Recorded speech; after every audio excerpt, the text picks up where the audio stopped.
السلام عليكم ورحمة الله وبركاته. وعليكم السلام ورحمة الله وبركاته. إن الحمد لله الأكرم الذي خلق الإنسان وكرمه وعلمه من البيان ما لم يعلم. فسبحان الذي لا يحصى امتنانه باللسان ولا بالقلم. نشهد أن لا إله إلا الله وحده لا شريك له، ونشهد أن سيدنا وحبيبنا ومولانا محمدا عبده ورسوله الذي أرسله بالحق بشيرا ونذيرا وداعيا إلى الله بإذنه وسراجا وقمرا منيرا. فقد قال الله تعالى في كلامه المجيد وفرقانه الحميد: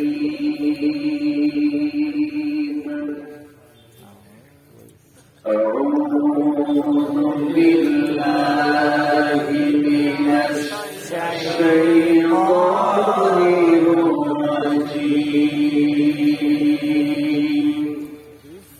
بسم الله الرحمن الرحيم.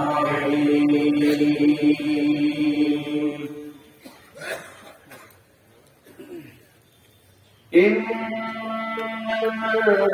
كان قول المؤمنين إذا دعوا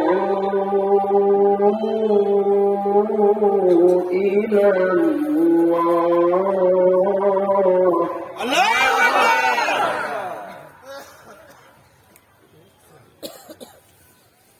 إذا دعوا إلى الله ورسوله ليحكم بينهم أن يقولوا سمعنا وأطعنا.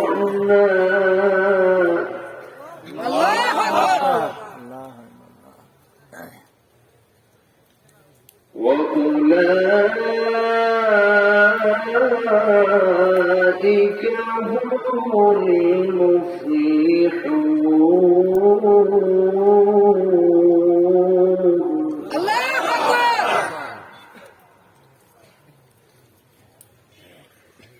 ومن يطع الله ورسوله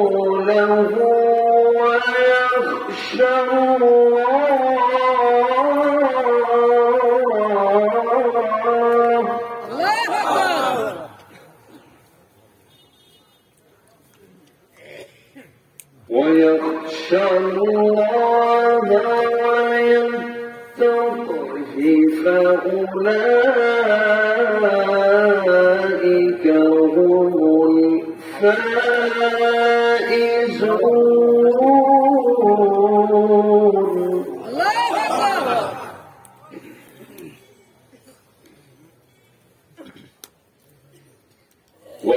وأقسموا بالله جهد أيمانهم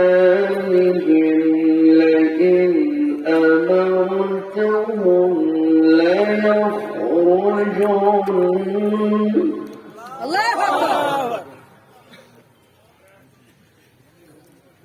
قل لا تقسموا طاعة معروفة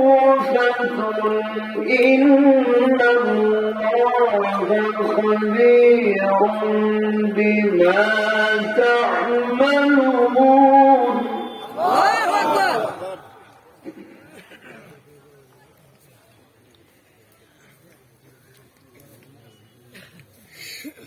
إن الله خبير بما تعملون.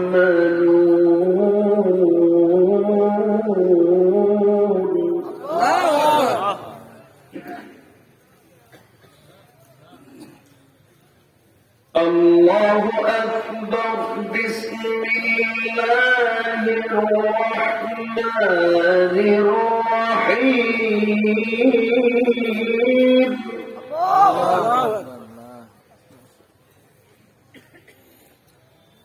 إن الله وملائكته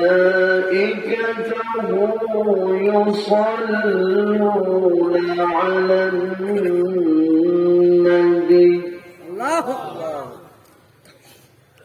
يا أيها الذين آمنوا صلوا عليه وسلموا تسليما. اللهم صل على سيدنا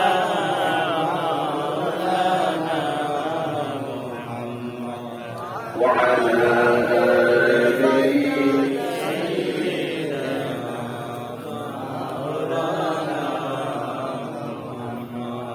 কিছু মোহাম্মদ দিয়ে নবীর প্রেমে তোরা হয়ে জবান খুলে উচ্চ আওয়াজে সবাই বলুন আল্লাহুম্মা সাল্লি আলা সাইয়্যিদিনা মাওলানা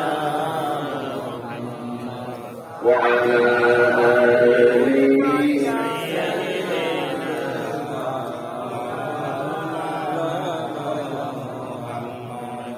জীবনে কখনো তুমি মিথ্যা বলোনি, তাই তো তোমায় পেতে কাঁদে ধরণী, কাঁদে ধরণী। তোমারই মতো নেতা পেতে, তোমারই মতো নেতা পেতে পৃথিবী এখন হে রাসূল, হে রাসূল। আল্লাহুম্মা সাল্লি আলা সাইয়্যিদিনা মাওলানা ওয়া আলা আলি সাইয়্যিদিনা। সবাই বলুন বালাগাল উলা বিকামালিহি কাশাফাত তুজা বিজামালিহি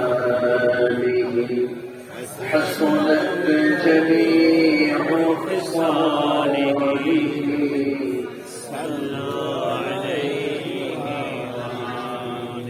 সিরাজুল মিল্লাতা তুহিব فخرِ دو عالم دلبر مولا ہو شریف الانبیاء نسبا کل ادیان بغیر بلغ العلا بكماله كشف الدجى بجماله حسنت جميع خصاله صلوا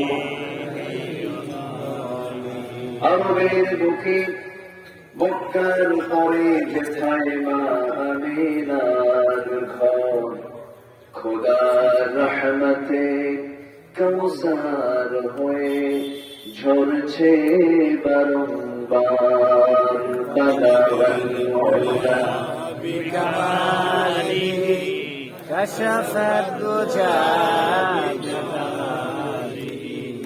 حسنت جميع خصاله صلوا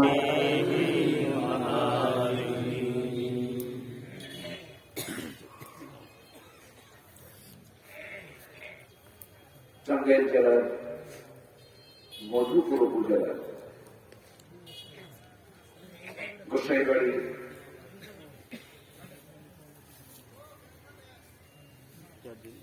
তফসিরুল কোরআন মাহফিল ইন্তেজামে কমিটি কর্তৃক আয়োজিত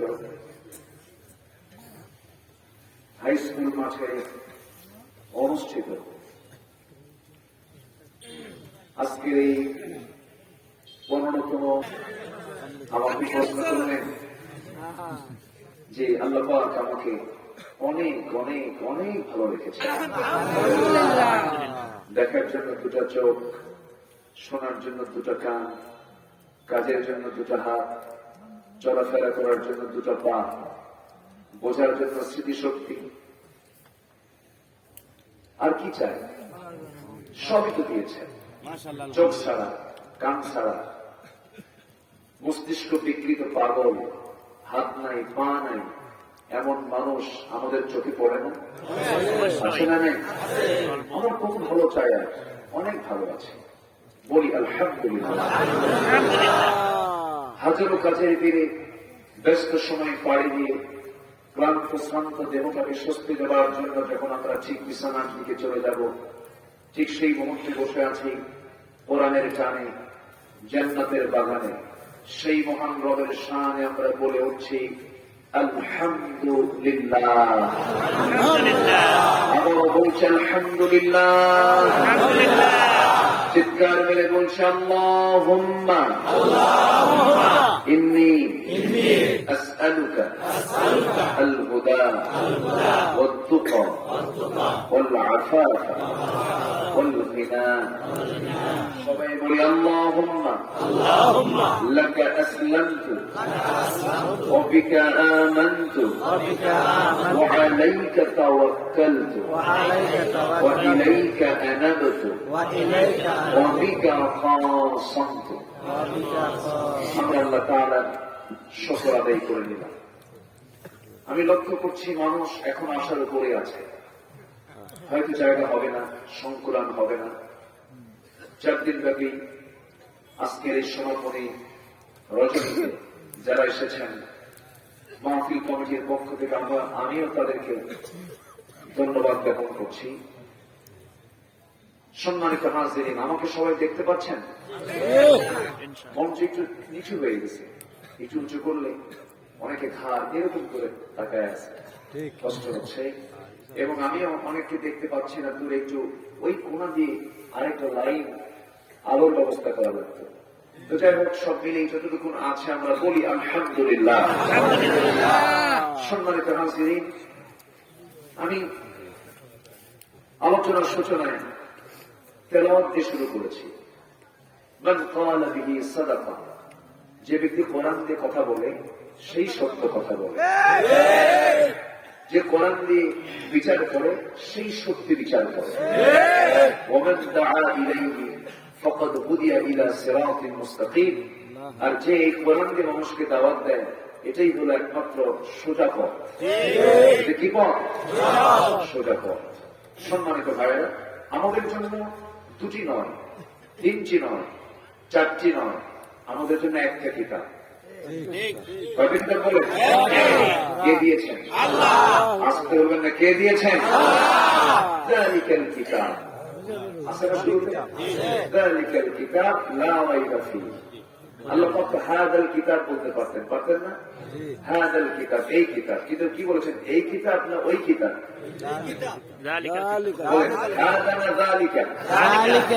কোন কিতাব? ওই কিতাব। তাহলে ওই কিতাব মানে কি? যদি এটা দুনিয়ার হতো তাহলে হাযাল কিতাব, তাহলে ওই কিতাব মানে কি? দুনিয়ার না আসমানের? আসমান কি এই না ওই? বলেন, এই না ওই? যালিকাল কিতাব। তাহলে পৃথিবীর সব হলো হাযাল কিতাব, এই কিতাব, এই বই, ওই বই। আর এটা কি? যালিকাল কিতাব। 7 আসমান পেরিয়ে, সিদরাতুল মুনতাহা পেরিয়ে আর শাসিনের সমাসীন যিনি, সে আল্লাহর পক্ষ থেকে নাসিল হওয়া কিতাব, লৌহে মাহফুজে সংরক্ষিত কিতাব, যালিকাল কিতাব। জেনে বলে সুবহানাল্লাহ। তাহলে গোটা পৃথিবীর কিতাব হলো এই কিতাব, আর এটা কি ওই কিতাব। হাযাল কিতাব না যালিকাল কিতাব, যালিকাল কিতাব। অতএব আমরা দুনিয়ার এই হাযাল কিতাবের দিকে যাব না, আমরা যাবো যালিকাল কিতাবের দিকে, যার মধ্যে কোনো সন্দেহ নাই, যার মধ্যে কোনো সন্দেহ নাই। এই কোরআনটা কিন্তু সবাই ভালো বুঝবে না, এই কোরআন সবার কাছে বোধগম্য হবে না। বুঝবে কারা, জানবে কারা? কোরআন শোনার একটা আদব আছে। কোরআন শুনতে আসলে দুটা কাজ করতে হবে। কয়টা কাজ করতে হবে? আল্লাহ তাআলা বলেন, وَإِذَا قُرِئَ الْقُرْآنُ فَاسْتَمِعُوا لَهُ وَأَنصِتُوا لَعَلَّكُمْ تُرْحَمُونَ। যখন তোমাদের সামনে কোরআনে কারীম তেলাওয়াত করা হয়, রিসাইট করা হয়, কোরআনের আলোচনা যখন শুরু হয়ে যায়, তোমরা দুটা জিনিস করবে। একটা হলো চুপ থাকবে, মনোযোগ সহকারে শুনবে, রহমত প্রাপ্ত হবে। জোরে বলি সুবহানাল্লাহ। আল্লাহ তাআলা আবার আরেক জায়গায় বলছেন, ইন্না ফী যালিকা লাযিকরা লিমান কানা লাহু কলবুন আও আলকা আস-সামআ ওয়া হুয়া শাহীদ। জোরে বলুন আল্লাহু আকবার। এই কিতাবটা তার জন্যই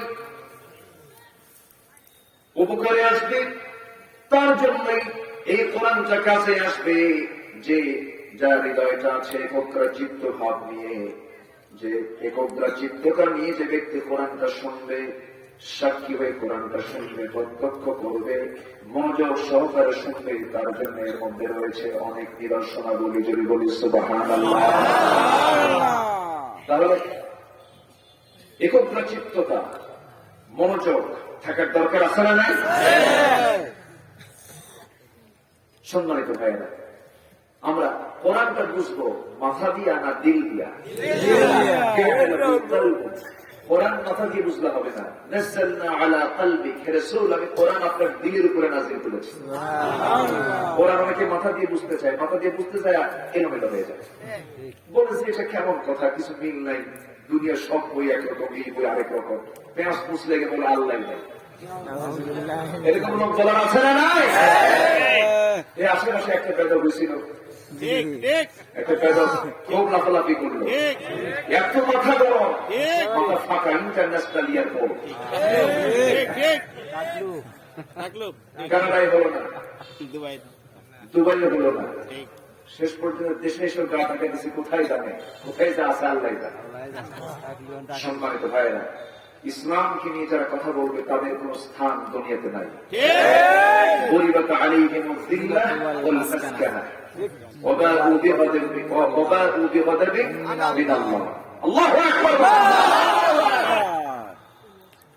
সম্মানিত ভাইয়েরা,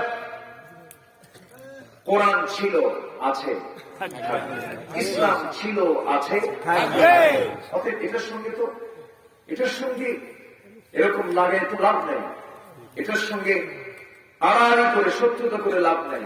তুমি পরাজিত হবে, ইসলাম বিজয়ের জায়গায় পৌঁছে যাবে।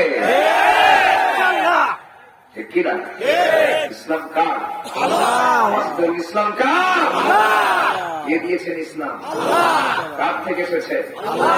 এটি কোনো পৈতৃক সম্পত্তি না যে তুমি যা ইচ্ছা তাই বলবা। ইসলাম নিয়ে কেউ কোনো কথা বললে, বাপ হলেও সিম্পটেনে ছিল আমরা,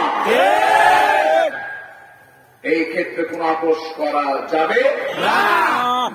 ইমান তো ইমান, ইমানকে কখনো বিকিয়ে দেওয়া যাবে না। ইমান সবচেয়ে বড় সম্পদ। ঈমান সারওয়াতুন আযীমা, ইমান হচ্ছে সবচেয়ে বড় সম্পদ। ইমানকে আমরা হারাবো না। জোরে বলি ইনশাআল্লাহ। ইমান হেরে যায় কখন জানেন? যখন কুফর ঢোকে, তখন কি ঢোকে? যখন শিরক ঢোকে, যখন বেদাত ঢোকে।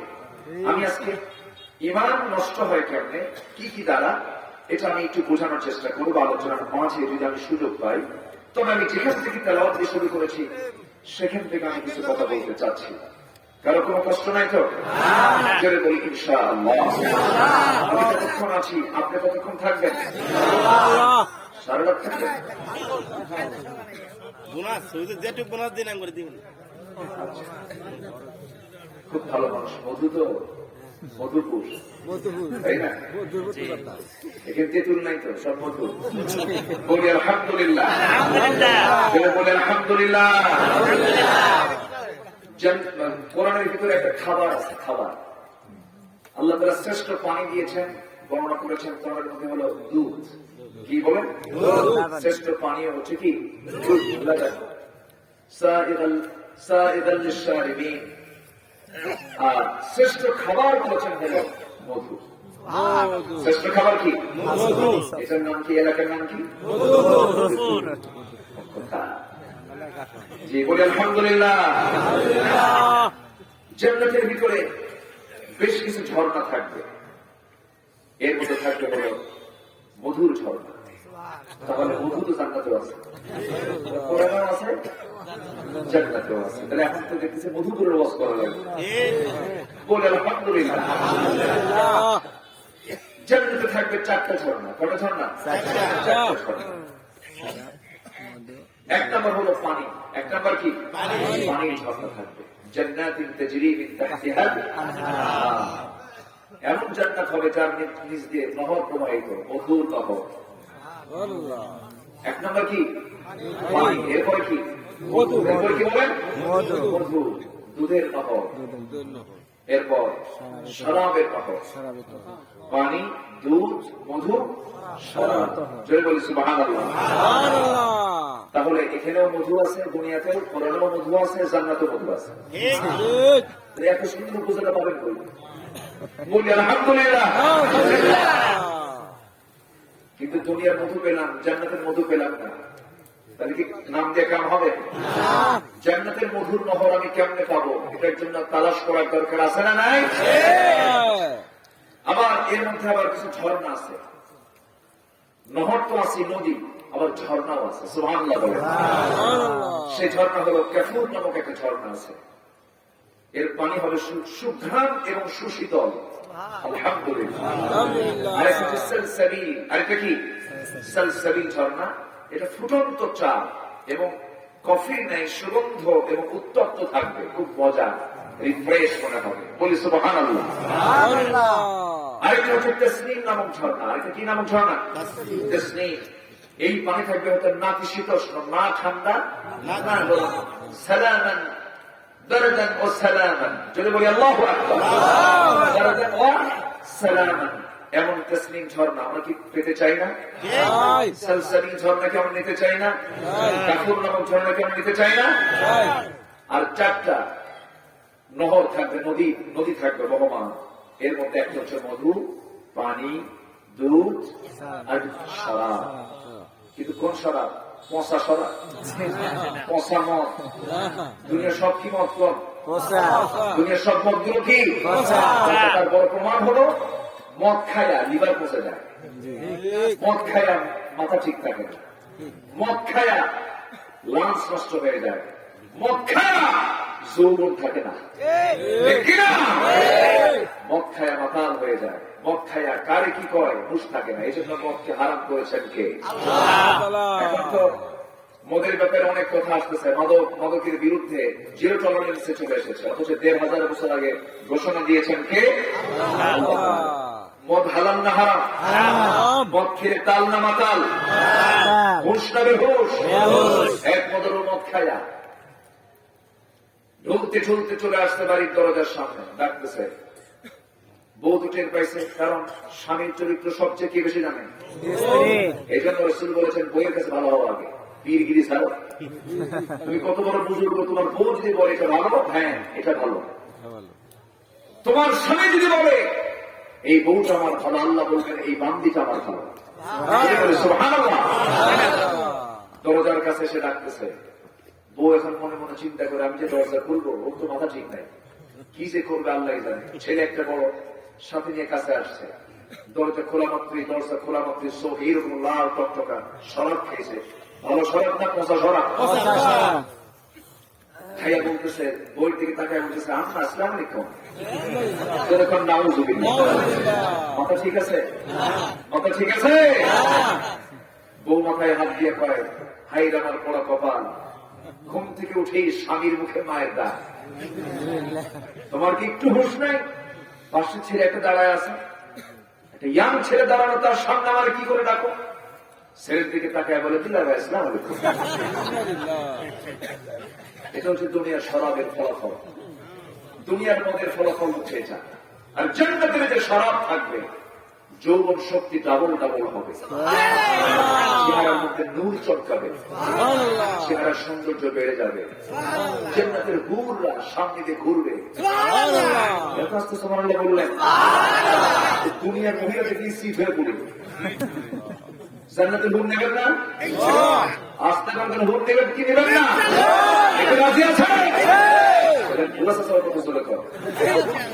বুড়ি সামনে কিন্তু খবর আছে, কারণ মেয়েরা তো আল্লাহ পাক এমন করে বানাইছেন, এরা জান্নাতের হুরের বর্ণনা সুন্দর বিষয় করে, ঠিক কিনা বলে?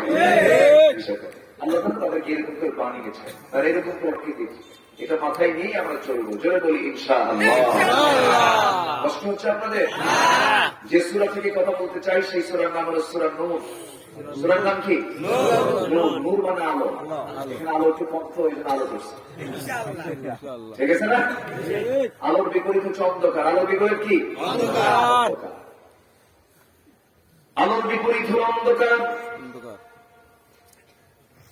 হারামের বিপরীত হলো হালাল, ন্যায়ের বিপরীত হলো অন্যায়, অসত্যের বিপরীত হলো সৎ, সত্য।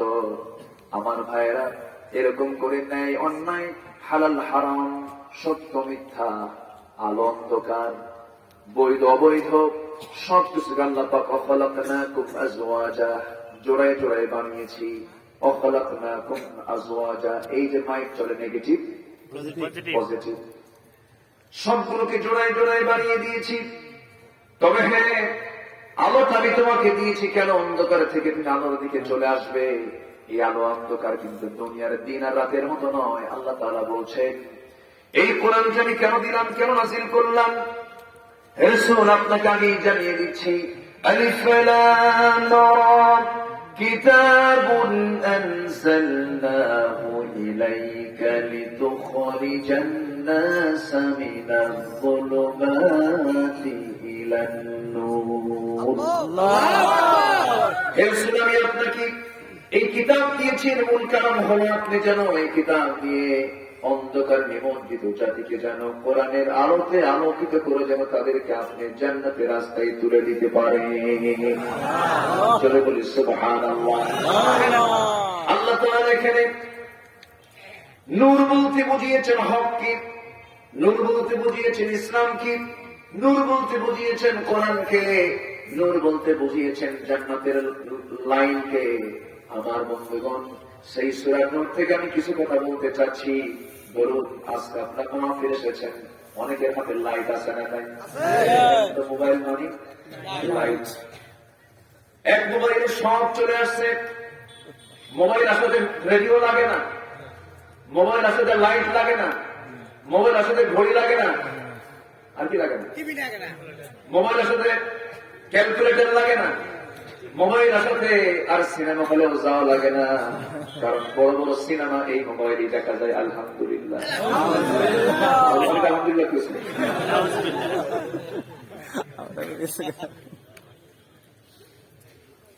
আমার বন্ধুগণ, রাতের আধারে আমরা এসেছি মাহফিলে, গ্রামীণ মেঠো পথে চলতে নিয়া আবার বাড়ির দিকে যখন ফিরবো, যার বাড়িটা একটু ঝোপঝাড় অতিক্রম করে যেতে হয়, মেঠো পথ, মাটির রাস্তা, ঝোপঝাড় সামনে আছে, ঝোপঝাড় পর্যন্ত এটাকে কি বলে? মানে কয়েকদিন আমি কক্সবাজার ছিলাম, বুঝলেন, সেরামের দিকে ছিলাম, ওদের ভাষাতে বোঝা কঠিন, তেমন কঠিন, মালাকুল মৌতের বুঝতে কষ্ট হবে, মানে কথার কথা বললাম, আমি তো বুঝি না, খুব কঠিন। তবে এখন বুঝি, ওরা গাড়ি দিয়ে যেতে পারে। টাঙ্গাইলের ভাষা অনেক ভালো, বলি আলহামদুলিল্লাহ, টাঙ্গাইল বোঝা যায়। মোমের সিংহে একটু টান মারে, মানুষকে টান আছে না নাই? ওরা একটু মধ্যে মন ফাঁসিল সব ওটা মধ্যে মন ফাঁসিল।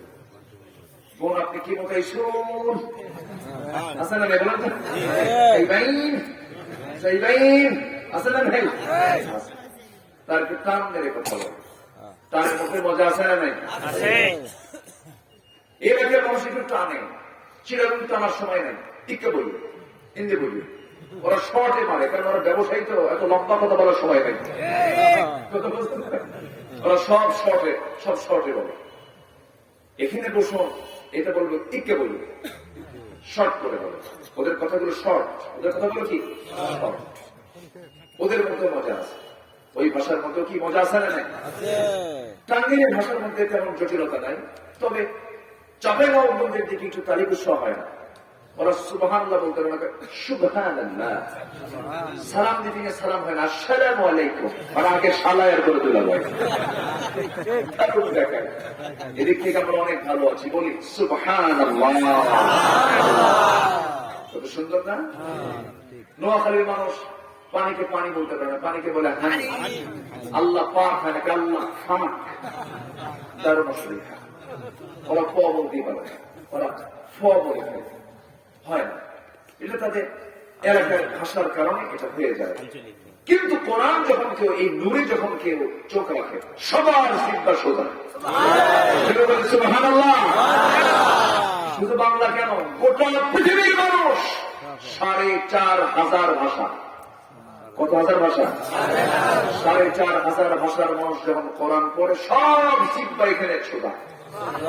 বলি সুবহানাল্লাহ। কি মজার কিতাব এটা, নূর। এটা কি বলেন? ঝোপঝাড়, বুঝতেছেন তো? ঝোপঝাড় পার হবে, হঠাৎ করে একটা সাপের আওয়াজ, সাপ কণা পাকলে একটা আওয়াজ হয় না? কি আওয়াজ দেয়? সাপুরি হয়ে গেছে। আওয়াজ যখন কানে আসে, তখন সামনে সাপ তো আছে, কি খোঁজে? লাঠি, আগে কি খোঁজে? লাইট। আচ্ছা লাইট আছে, আপনার মোবাইলটা আছে, কিন্তু লাঠি নাই। লাভ আছে?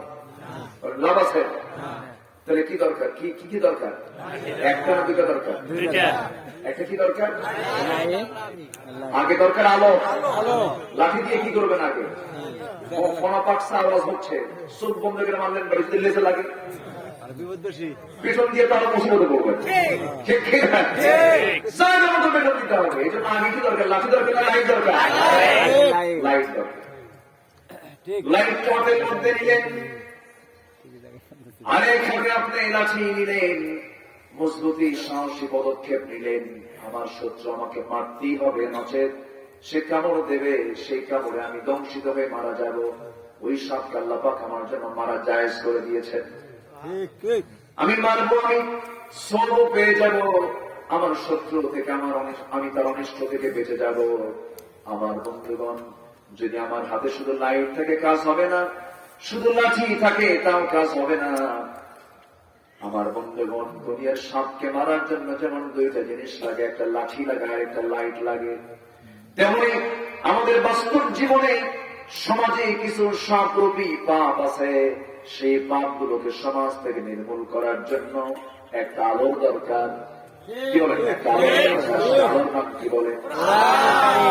সে আলোর নাম কি? সেই সমাজ থেকে পাপরূপী সাপরূপী পাপগুলোকে দমন করার জন্য একটা আলোর দরকার। সেটা হলো কোরআন, সেটা হলো ইসলাম। আল ইসলাম নূরুন। এই ইসলামটা দরকার, কোরআনটা দরকার। আর ওই সমাজের সাপরূপী পাপগুলোকে দমন করার জন্য আরেকটা লাঠির প্রয়োজন। সেই লাঠির নাম হতেছে রাষ্ট্রীয় শক্তি। কিনা লাঠি চার্জ হয় কিনা? লাঠি চার্জ হয় না? লাঠি চার্জ করে কারা? জনগণ না রাষ্ট্র? জনগণ না রাষ্ট্র? রাষ্ট্র। লাঠি চার্জ রাষ্ট্র করে। কেন করে? কোন অন্যায়, কোন অপরাধ সংঘটিত হলে পরে সেই সময় লাঠি দিয়ে পিটাইয়া সোজা করে, লাঠি চার্জ করে ঠিক হয়ে যাও। এই জন্য আমার রাসূল সুন্দর করে দোয়া করেছেন, কোরআনে সেই দোয়াটা আছে, রব্বি আদখিলনি মুদখালা সিদকিন ওয়া খরিজনি مخرج صدق واجعل لي من لدنك سلطانا نصيرا আল্লাহ তাআলা তুমি আমাকে রাষ্ট্রীয় ক্ষমতা দিয়ে দাও, আমি যেন সমস্ত অন্যায়গুলোকে সমাজ থেকে দূরীভূত করতে পারি। আমার নবীর দোয়াকে কবুল হয় নাই, এমনি এমনি দোয়া কবুল হয়েছে না, কাজও করা লাগছে। বদরে গিয়েছেন, উহুদে গিয়েছেন, খন্দকে গিয়েছেন, তাবুক অভিযানে গিয়েছেন। আমার নবীকে হত্যা পরিকল্পনা পর্যন্ত করা হয়েছে, রাসূলকে বিষ প্রয়োগ পর্যন্ত করা হয়েছে। আমার নবী যেদিন মারা যাবেন সেই সময় সবচাইতে বড় সিমটম দেখা দিয়েছিল, বিষের প্রতিক্রিয়া শুরু হয়েছিল।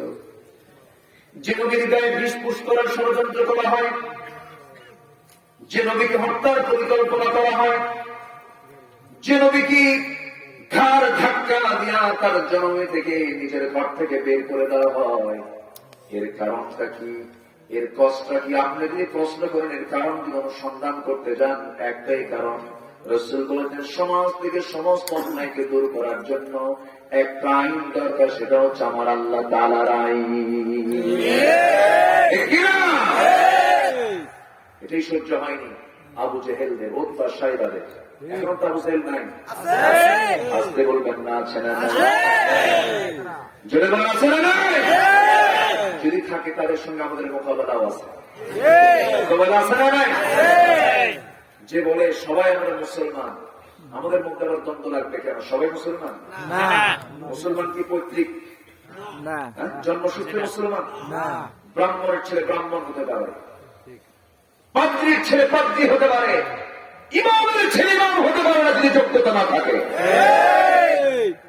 মুসলমান হতে হলে ইসলাম থাকতে হবে। কি থাকতে হবে? ইসলাম থাকতে হবে। ইসলাম নাই তার মুসলমানের তো নাই। কষ্ট হচ্ছে? আলোচনা চালাই? কোন সমস্যা? কোন অসুবিধা? কোন চিন্তা? কোন হতাশা? আসুন, সূরার নাম কি? নূর মানে কি? আমরা আলো কি থাকতে চাই? জোরে বলি ইনশাআল্লাহ।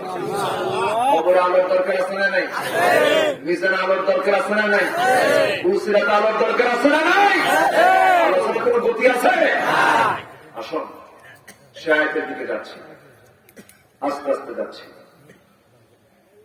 আমার ভাইয়েরা, আল্লাহ তাআলা সুন্দর করে সূরা নূরের 51, 52 এই দুটো আয়াতের ভিতরে সফলতার জন্য 4টা কাজ করতে বলেছেন। আমরা একটা একটা করে ব্যাখ্যামূলক ভাবে শুনে যাব, শুনবো না?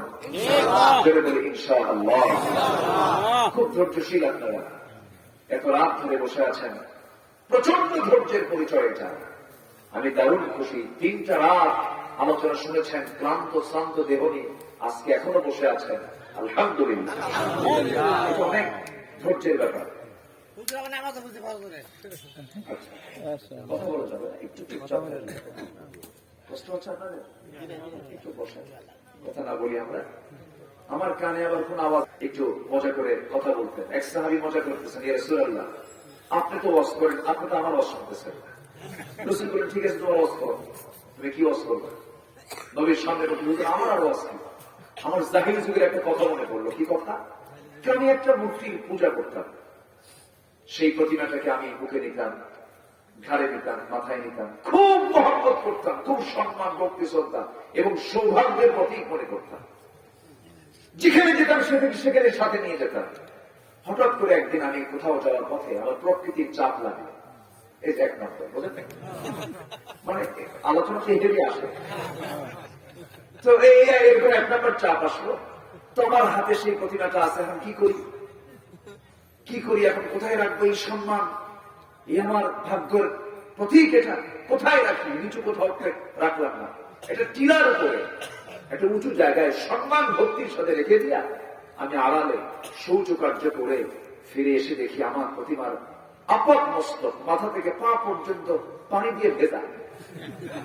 আমার নবীজি মুসকে মুসকে হাসে, সাহাবীরা হাসে, ওয়াজ কিন্তু শুরু হয়ে গেছে। রাসূল বললেন এরপরে কি হলো হুজুর? ভাবলাম এই বুঝি রহমতের পানি মনে করে আমার জিব্বা লাগাই দিব, একটা চাটন দিয়ে দেখি আমটা আমটা বন্ধ, সামনের দিকে তাকায় দেখি কুত্তে লেজ বুঝাইয়া যায়। আমার নবীজি হাসলেন, মুসকে হাসি দিলেন। সাহাবায়ে দেখেন হাসি তিন প্রকার, তাবাসসুম, দেখেন, কাহকাহ। তো আমার রাসূল সারা জীবন তিনি হাসি দিয়েছেন কাহকাহ না, দেখেন না, রাসূল হাসি দিয়েছেন তাবাসসুম, মুসকে হাসি। শুধু হাসতেন, দাঁতের একটা কিনারা দেখা যেত, যেন হাসতেন যখন যেন চাঁদ ঝিলিক মারতেছে।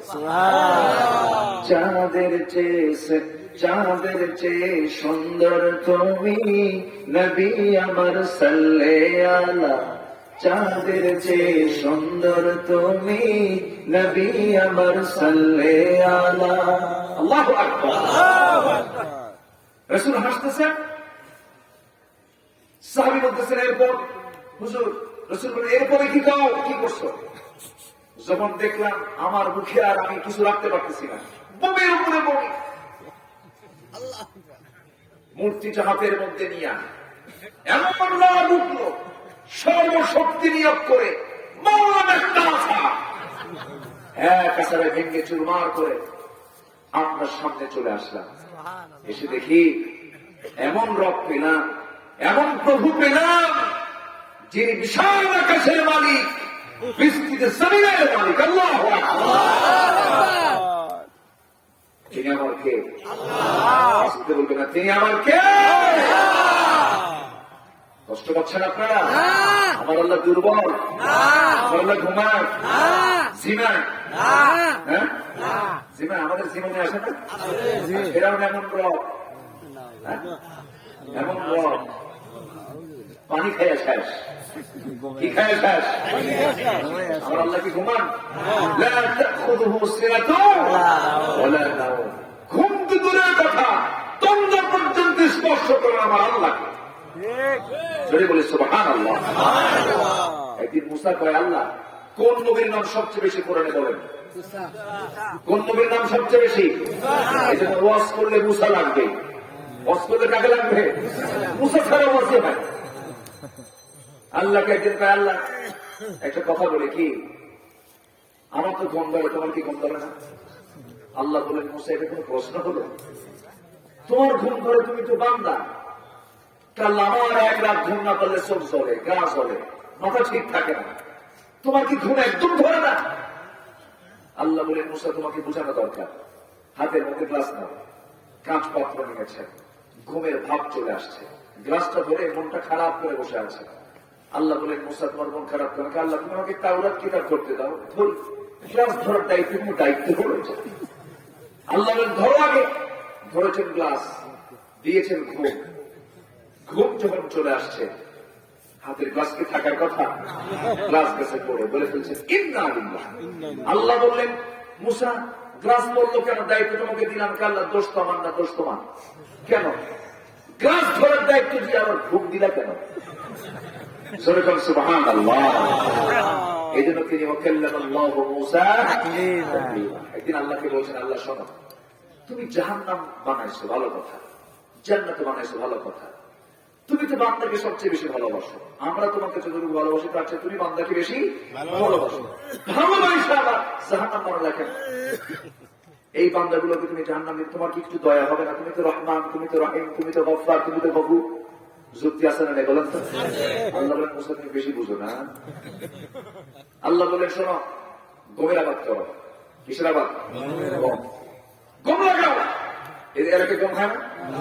গম বুনায় দাও, গম ছিটায় দেওয়া হলো, গম হলো, গাছ হলো, পাকলো, কেটে নিয়ে তিনি ঘরে তুললেন, এবং যেগুলো থেকে গেল জমিতে নাড়া এবং অতিরিক্ত এগুলোকে আগুন দিলেন। আগুন দেন, আগুন দিয়ে জ্বালায় দিলেন।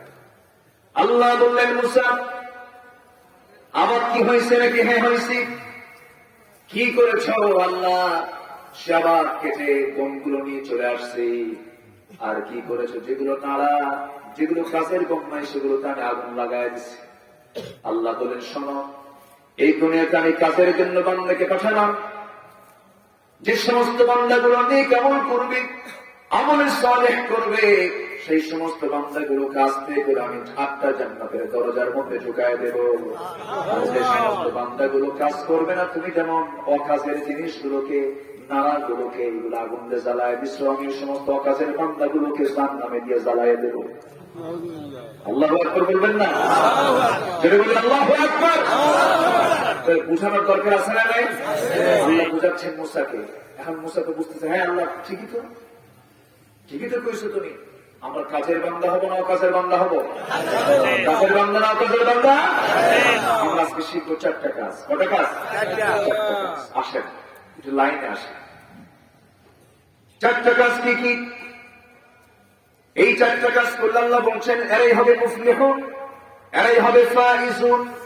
আল্লাহ তাআলা বলছেন إنما كان قول المؤمنين إذا دعوا إلى الله ورسوله ليحكم بينهم أن يقولوا سمعنا وأطعنا وأولئك هم المفلحون ومن يطع الله ورسوله ويخشى الله ويتقه فأولئك هم الفائزون جربوا الله أكبر আল্লাহ বলছেন নিঃসন্দেহে মুমিন ব্যক্তিদের বক্তব্য হল যখন তাদেরকে আহ্বান করা হয় আল্লাহর দিকে, রাসূলের দিকে, যে কোনো বিচারের ফয়সালার ক্ষেত্রে, যে কোনো বিষয়ে ফয়সালার ক্ষেত্রে যখন তাদেরকে ডাকা হয়, সেই সময় তারা বলে আল্লাহ যা বলেছেন আমরা তার শুনলাম, সঙ্গে সঙ্গে তার মানলাম। জোরে বলি সুবহানাল্লাহ। ইমানদার কি যুক্তি দেয় না বিশ্বাস করে? আর শয়তান কি দেয়? শয়তান কি দেয়? যুক্তি দেওয়ার মতো লোক আমার দেশে আছে না? নাই? কোরআন নিয়ে প্রশ্ন করে, আছে না? কোরআন নিয়ে কি করে? প্রশ্ন করে। কোরআন নিয়ে বলে কোরআন তো মধ্যযুগীয় আইন, এই কথা বললে ইমান থাকবে? আসতে বলবেন এই কথা বললে কি ইমান থাকবে? থাকবে না। এই কথা বললে ইমান থাকবে না। কোরআন সর্বযুগের জন্য সর্বশ্রেষ্ঠ বিধানের নাম। আল্লাহু আকবার।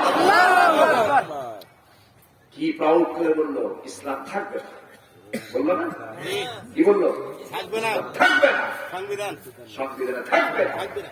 অনেক কিছুই বললো। আমার রাষ্ট্রে, আমার সংবিধানে ইসলাম আছে না নাই? এই বক্তব্য কি রাষ্ট্রবিরোধী বক্তব্য নয়? রাষ্ট্রবিরোধী বক্তব্য নয়? সম্মানিত ভাইয়েরা, আমাদের কথার মধ্য দিয়ে কুফরি কথা অ্যাভেলেবেল অনেক সময় বের হয়ে যায়। সচরাচর আমাদের কথার মধ্যে যেরকম একটা কথা বলে মানুষ, আল্লাহ লাগে, হিল্লাও লাগে, এটা কুফরি কথা। এটা কি কথা? কুফরি কথা। তোর মুখে ফুল চন্দন পড়ুক, আছে না নাই? আছে না নাই? আছে। ফুল চন্দন হিন্দুদের পূজা করার একটা সামগ্রী, এটা মুসলমান মুখে আনতে পারে না। কষ্ট করলে কেষ্ট মেলে, কেষ্ট হচ্ছে একটা হিন্দুদের দেবের নাম, এটা মুসলমান মুখ আসবে, তারা বলুক সমস্যা নেই।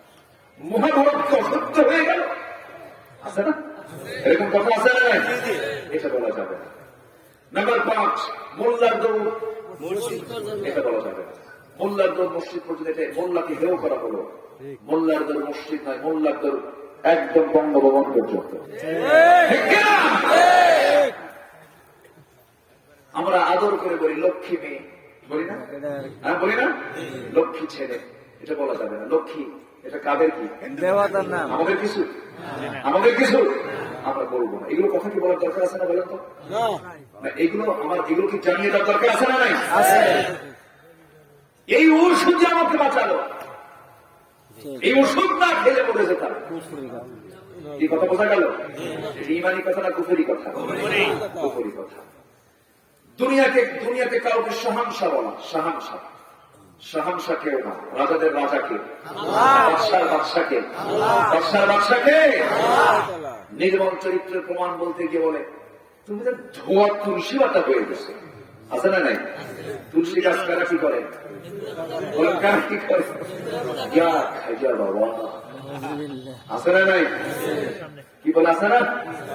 খাজা বাবা, গাউস ইয়া কুতুব, আছে না নাই? আমরা ডাকবো কাকে? আসতে হলে ডাকবো কাকে? খাজা, দিল কর তাজা, ইসমে জালাল, গাজার কুলকি খাওয়া হালাল। যেরকম নাউজুবিল্লাহ। পানির তলে মোমবাতি, দাও বাতাসে নেভে না, বাবার নামে হালকা দিলে উজু গোসল লাগে না। যেরকম নাউজুবিল্লাহ। ইমান থাকবে? ইমান থাকবে? উজু করা কি? গোসল ফরজ হলে গোসল করা কি? উজু করা, গোসল করা, আর এটা কি করা লাগে না।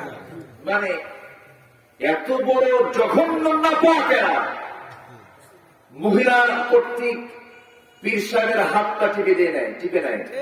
এরকম আছে না নাই? এই সমস্ত ভণ্ডার যদি আপনার এলাকায় আসে, আম গাছের সাথে বাইন্ডে পিটাইয়া সোজা করবে। ব্যাড হবে এগুলো। যেখানে পর্দা নাই সেখানে ইসলাম নাই, পর্দা নাই ইসলাম। আমরা ডাকবো কাকে? বিসমিল্লাহ গলত, এই কথাটা কুফরি কথা। বিসমিল্লাহর কোন গলত নাই। বলি আলহামদুলিল্লাহ, জোরে বলি আলহামদুলিল্লাহ। মৃত্যুর সাথে পাঞ্জা লড়ছে। আচ্ছা, পাঞ্জা লড়ার মতো ক্ষমতা আছে আমাদের? এই কথাটা আমরা বলবো না। মধ্যযুগীয় বর্বরতা, এই যে মধ্যযুগীয় আইন, মধ্যযুগীয় বর্বরতা, এরকম হারামি কিছু দুষ্ট বদমাইশ নাস্তিক আছে না নাই? আছে না নাই? এগুলো কথা আমরা বলবো না। আচ্ছা, মন ঠিক থাকলে পর্দা লাগে না? আছে না?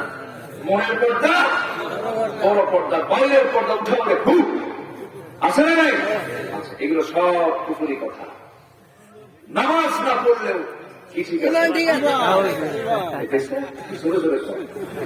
ইমান ঠিক থাকে, নামাজ না পড়লে ইমান ঠিক থাকে। এগুলো কথা কি বলার প্রয়োজন আছে না? বলেন, আমাদের জানার দরকার আছে না? তাহলে এই সমস্ত কথা থেকে আমরা নিজেকে বিরত রাখবো। যেটা বলি ইনশাআল্লাহ, সামিআনা ওয়া আতা'না, শুনবো যা, মানবো তা। কোন যুক্তি দেওয়া যাবে না। শয়তানকে আল্লাহ বললেন উসজুদু লিআদম, আদমকে সেজদা দাও। শয়তানকে মানল না, যুক্তি দিল। আমাকে আগুন দিয়ে বানাইছো, ওরে মাটি দিয়ে বানাইছো, অসম্ভব। আল্লাহর যুক্তি দেয়, আল্লাহর কাজ কি দেয়? যুক্তি দেয়। এরকম যুক্তিবিদ এখন আছে না নাই? যারা বলে আল্লাহর আইন চলতে পারে না, তাদের ঈমান নাই, তারা কাফের। ঈমান নাই তাদের। আমার ভাইয়েরা, আমার বন্ধুগণ, চারটি কাজের এক নাম্বার কাজ আমরা ফাইন্ড আউট করলাম। সামিআনা ওয়া আতা'না, শুনলাম, সঙ্গে সঙ্গে আমরা মানবো। কেন মানবো না? আমাকে সুন্দর করে বানিয়ে দিয়েছেন কে? আল্লাহ। বলবেন না কে? আল্লাহ। এত সুন্দর করে যিনি আমাকে বানাতে পারলেন, আমার মাথা থেকে শুরু করে পা পর্যন্ত সৃষ্টির কোথাও কোনো ভুল আছে নাকি? বলবেন না ভুল আছে নাকি? কোথাও তৈরি করতে কোথাও কোনো গ্যাপ আছে নাকি? এত সুন্দর করে আমি তোমাকে বানিয়েছি, লেভেল করে দিয়েছি, চোখের জায়গায় চোখ বানিয়ে দিয়েছি, সুন্দর করে ফাআদালাক, সমতা রক্ষা করেছি। প্রত্যেকটা মানুষের মধ্যে আমি আল্লাহ ডিএনএ দিয়েছি। ডিএনএ হলো কি আমার বন্ধুগণ? ডিএনএ তাকে বলে, এই যে আমার দেশে মানুষ যখন মারা যায়, ওই মরা লাশ নিয়ে যদি কোনো তদন্তের প্রয়োজন হয়, পুলিশ সামনে হাজির হয়ে যায়, তুলে নিয়ে এসে তার কি টেস্ট করে? ডিএনএ টেস্ট করে। ডিএনএ একটা ছোটখাটো কোনো বিষয় নয়। একটা মানুষের ডিএনএর দৈর্ঘ্য হলো এত বেশি, সূর্য থেকে পৃথিবী 9,30,00,000 মাইল দূরে। সূর্য থেকে পৃথিবীর দূরত্ব এত। একটা মানুষের ডিএনএ দিয়া 50 বার প্যাঁচ লাগানো যাবে, এত লম্বা একটা মানুষের ডিএনএ। মনের ছোট হয়ে গেছে। সুবহানাল্লাহ বললেন না? জোরে বলে সুবহানাল্লাহ। কতবার ঘুরানো যাবে? 50 বার। 9,30,00,000 মাইল দূরে সূর্য। একটা মানুষের ডিএনএ কত বড়! ডিএনএ তে যে ইনফরমেশন আছে, যে তথ্য আছে, এই তথ্য যদি কোনো বই আকারে লিপিবদ্ধ করা হয়, 900টা খণ্ড লাগবে, 500 পৃষ্ঠা। আল্লাহু আকবার। আচ্ছা, কয়টা মানুষের? আমাদের দেহের যে কোষ আছে, কোষ, এই কোষগুলোর সংখ্যা হলো 37.2 মিলিয়ন, নয় বিলিয়ন, নয় ট্রিলিয়ন। আল্লাহু আকবার। মিলিয়ন মানে 10 লাখে, 10 লাখে 1 মিলিয়ন। এরকম 1 মিলিয়ন না, 2 মিলিয়ন না, বিলিয়ন, ট্রিলিয়ন, 37.2 ট্রিলিয়ন। আল্লাহু আকবার। আচ্ছা, সেন্সরি যে রিসেপ্টর আছে, সেন্সর দেখেন একটা এরকম একটা আওয়াজ হলে তখন আমরা প্রদীপ তাকাই না, এটা সেন্সর। সেন্সর যে রিসেপ্টর আছে এটার সংখ্যা হলো 110 মিলিয়ন। মানুষের যে মেমোরি, ব্রেন মেমোরি 10 লক্ষ গিগাবাইট। আল্লাহু আকবার। আচ্ছা সম্মানিত ভাইয়েরা, এরপরে মানুষের যে লোহিত রক্ত কণিকা, মানুষের গায়ে যে রক্ত আছে, এই রক্তের লোহিত কণিকা যেটা আরবিসি, আরবিসির সংখ্যা হলো, আরবিসি আছে হলো 30 ট্রিলিয়ন। আল্লাহু আকবার। শুধুমাত্র মাথায় যে নিউরন আছে সেই নিউরনের সংখ্যা হলো 100 বিলিয়ন। যদি বলি আল্লাহু আকবার, কয় মানুষের কথা বলতেছি? কয় মানুষ বলেন? এক মানুষ। যে ব্লাড ভেসেল আছে, রক্তের একটা জয়েন্ট আছে কিন্তু ব্লাড ভেসেল, সেই ব্লাড ভেসেলটাকে যদি আপনি লম্বা করেন 97,000 কিলোমিটার লম্বা করেন। আল্লাহু আকবার। পকেটের ভিতরে ইয়ারফোন, 2 হাত ইয়ারফোন, 2 হাত ইয়ারফোন পকেটে ছোঁয়ার পর বের করলে ঠিক থাকে না প্যাঁচ লাগে? ঠিক থাকে না প্যাঁচ লাগে? আর আল্লাহ 97,000 লম্বা ব্লাড ভেসেল দিয়েছেন প্রত্যেক বডিতে, কোনদিন প্যাঁচ লাগে না। এরপরও তোমরা আল্লাহকে ভুলে যাই। আমার আল্লাহকে আমাকে বলেন, আসতে বলবেন না, বলেন আমার আল্লাহ আমাকে বলেন না। সে আল্লাহ বলছেন, বান্দারে আমি তো সেই রহমান, যারা পারেন ঠোঁট মিলিয়ে বলুন আর রহমান আল্লামাল কুরআন খালাকাল ইনসান আল্লামাহুল বায়ান। আমি তো রহমান, আমি কোরআন শিক্ষা দিয়েছি, মানুষকে সৃষ্টি করেছি, সুন্দর করে আমি বানিয়েছি। বান্দা তোকে আমি, তুই আমাকে চেনার জন্য তোর নিজের জীবনটাই যথেষ্ট সুন্দর করে আমি তোকে বানিয়ে দিলাম। তোর দায়িত্ব হলো কি? সামিআনা ওয়া আতা'না, শুনলাম সঙ্গে সঙ্গে মানবো। নেতৃত্ব আনুগত্যের দরকার আছে না নাই? বলেন, আসতে বলবেন না, আছে না নাই? আজকের সমাজের সবচাইতে বড় ক্রাইসিস কিন্তু অন্য কিছু নয়। আজকের সমাজের সবচাইতে বড় ক্রাইসিস হলো নেতৃত্বের সংকট। কেউ কাউকে মানে না। এটা প্রশ্ন করি, আমার দেশে কর্মী বেশি না নেতা বেশি? মানুষ বেশি না নেতা বেশি? বলেন বলেন বলেন বলেন। নেতাই বেশি। কেউ কি বলে আমি কর্মী? আমি কি আলোচনা শেষ করে দেবো না? ওই লোকজন মাঝে মাঝে তো ওঠে একটু, এই হাত তোলে, বসেন বসেন একটু বসেন। ডায়াবেটিস পেটের রোগ, ওটা বলা যাবে না, বলা যাবে না, একটু বসেন। আমি যদি আপনাদেরকে বলি ভাই আপনারা একটু বসেন, আমি একটু 1 নাম্বার থেকে আসি, যাওয়ার সময় তো বলবেন কি হুজুর আসছিল তাহলে নাম্বার খোঁজেন। আমি এসে যদি আপনাদের দেখে নাম্বার খোঁজেন তাহলে এটা কেমন কথা? একটু বসেন, একটু একটু বসি, আমরা বলি আলহামদুলিল্লাহ, চাপচুপ দিয়ে বসি, আমরা একটু ধৈর্য ধরি, আর কিছুক্ষণ আমরা কথা বলবো, যদি বলি ইনশাআল্লাহ। কয়টা শিখে যাবো আমরা? কয়টা কাজ? 1 নাম্বার হলো শুনবো মানবো, শুনবো মানবো। কার হুকুম? আজকে বলবেন না কার হুকুম? আজকে আমার দেশে মানুষ বেশি না নেতা বেশি? কেউ কাউকে মানবে, সব দেখা। অথচ ইসলাম কত সুন্দর, লক্ষ লক্ষ মানুষ এক ইমামের পেছনে নামাজ পড়ে, কোন মুসল্লি ইমামের আগে রুকুতে যাওয়ার সাহস নাই, কোন মুসল্লির ইমামের আগে সেজদায় যাওয়ার সাহস নাই। আনুগত্য আছে না নাই? সামিআনা ওয়া আতা'না, শুনলাম মানলাম। আর এখন সব নেতা কেউ কাউকে মানে না। নেতা বক্তব্য দেয় মঞ্চে, আর আরেক নেতারা সিএনএ মারামারি করে, গ্রুপ আর শিয়াল গ্রুপ আছে না নাই? এই হচ্ছে অবস্থা। আমার দেশে মানুষ বেশি না চোর বেশি? মানুষ বেশি না চোর বেশি? 70 দশকে স্বাধীনতার পর গাজীপুর থেকে কোন এক সবজি চাষি সবজিগুলো এক ব্যাগ ভর্তি করে ধানমন্ডি গেছে। 32 নম্বর বাড়ি, ধানমন্ডি কত নম্বর বাড়ি? 32 নম্বর বাড়ি। নেতার বাড়িতে গেছে, নেতাকে সবজি দিবে, দরজায় নক করছে, কেয়ারটেকার করে বলে এই কি কর? কে? নেতা কিছু দেখতে আসছে, আমি খুব ভালোবাসি নেতাকে, বঙ্গবন্ধুকে দেখতে এসেছি। একটু কি দেখা সাক্ষাৎ করার সুযোগ আছে? তো নেতা উপর থেকে দেখছে, দেখে বলতেছে তাড়াতাড়ি ছেড়ে দে, আসো, আমার ভক্ত আমাকে ভালোবাসে। উপরে বসায় নিয়ে খাওয়ায় দাওয়ায় দিচ্ছে, সকালবেলা নাস্তা করাইছে, সবজি রিসিভ করে বলতেছে দেখো তুমি কষ্ট করে আসছো, আমি তোমাকে এটার বিনিময় না, আমি তোমাকে খুশি হয়ে 20 টাকা দিলাম। ওই সময় 20 টাকা। সে বলতেছে অসম্ভব, আমি আপনাকে দারুণ ভালোবাসি মন থেকে, আমি টাকা দেবো না, নিন টাকা, আমি টাকা দেবো না। টাকা তার হাতে তুলে দিয়ে সে চলে যাচ্ছে। তো বঙ্গবন্ধু পরে ভাবতেছে যে বেচারাটা আসলে আমি তাকে কিছুই করতে পারলাম না, কি একটাকে ডাকতে বললে শোনো, জোর করে ওর হাতে এই টাকাটা তুলে দিচ্ছে, নিয়ে যাবে। তো নিয়ে যে ওই সবজি চাষির কাছে গিয়ে বলতেছে দেখো তুমি তো টাকাটা নিলে না, কিন্তু আমার হাতে আবার দিছে, তোমাকে অবশ্যই নিতে হবে, ধরো এই 10 টাকা। 50 হয়ে গেছে, 50 হয়ে গেছে। কয় টাকা নাও? টাকা কি 10 দিছে না 20 দিছে? কত নাই? কত পার্সেন্ট গেল? 50%। 50। কত পার্সেন্ট? 50%। 50% নাই।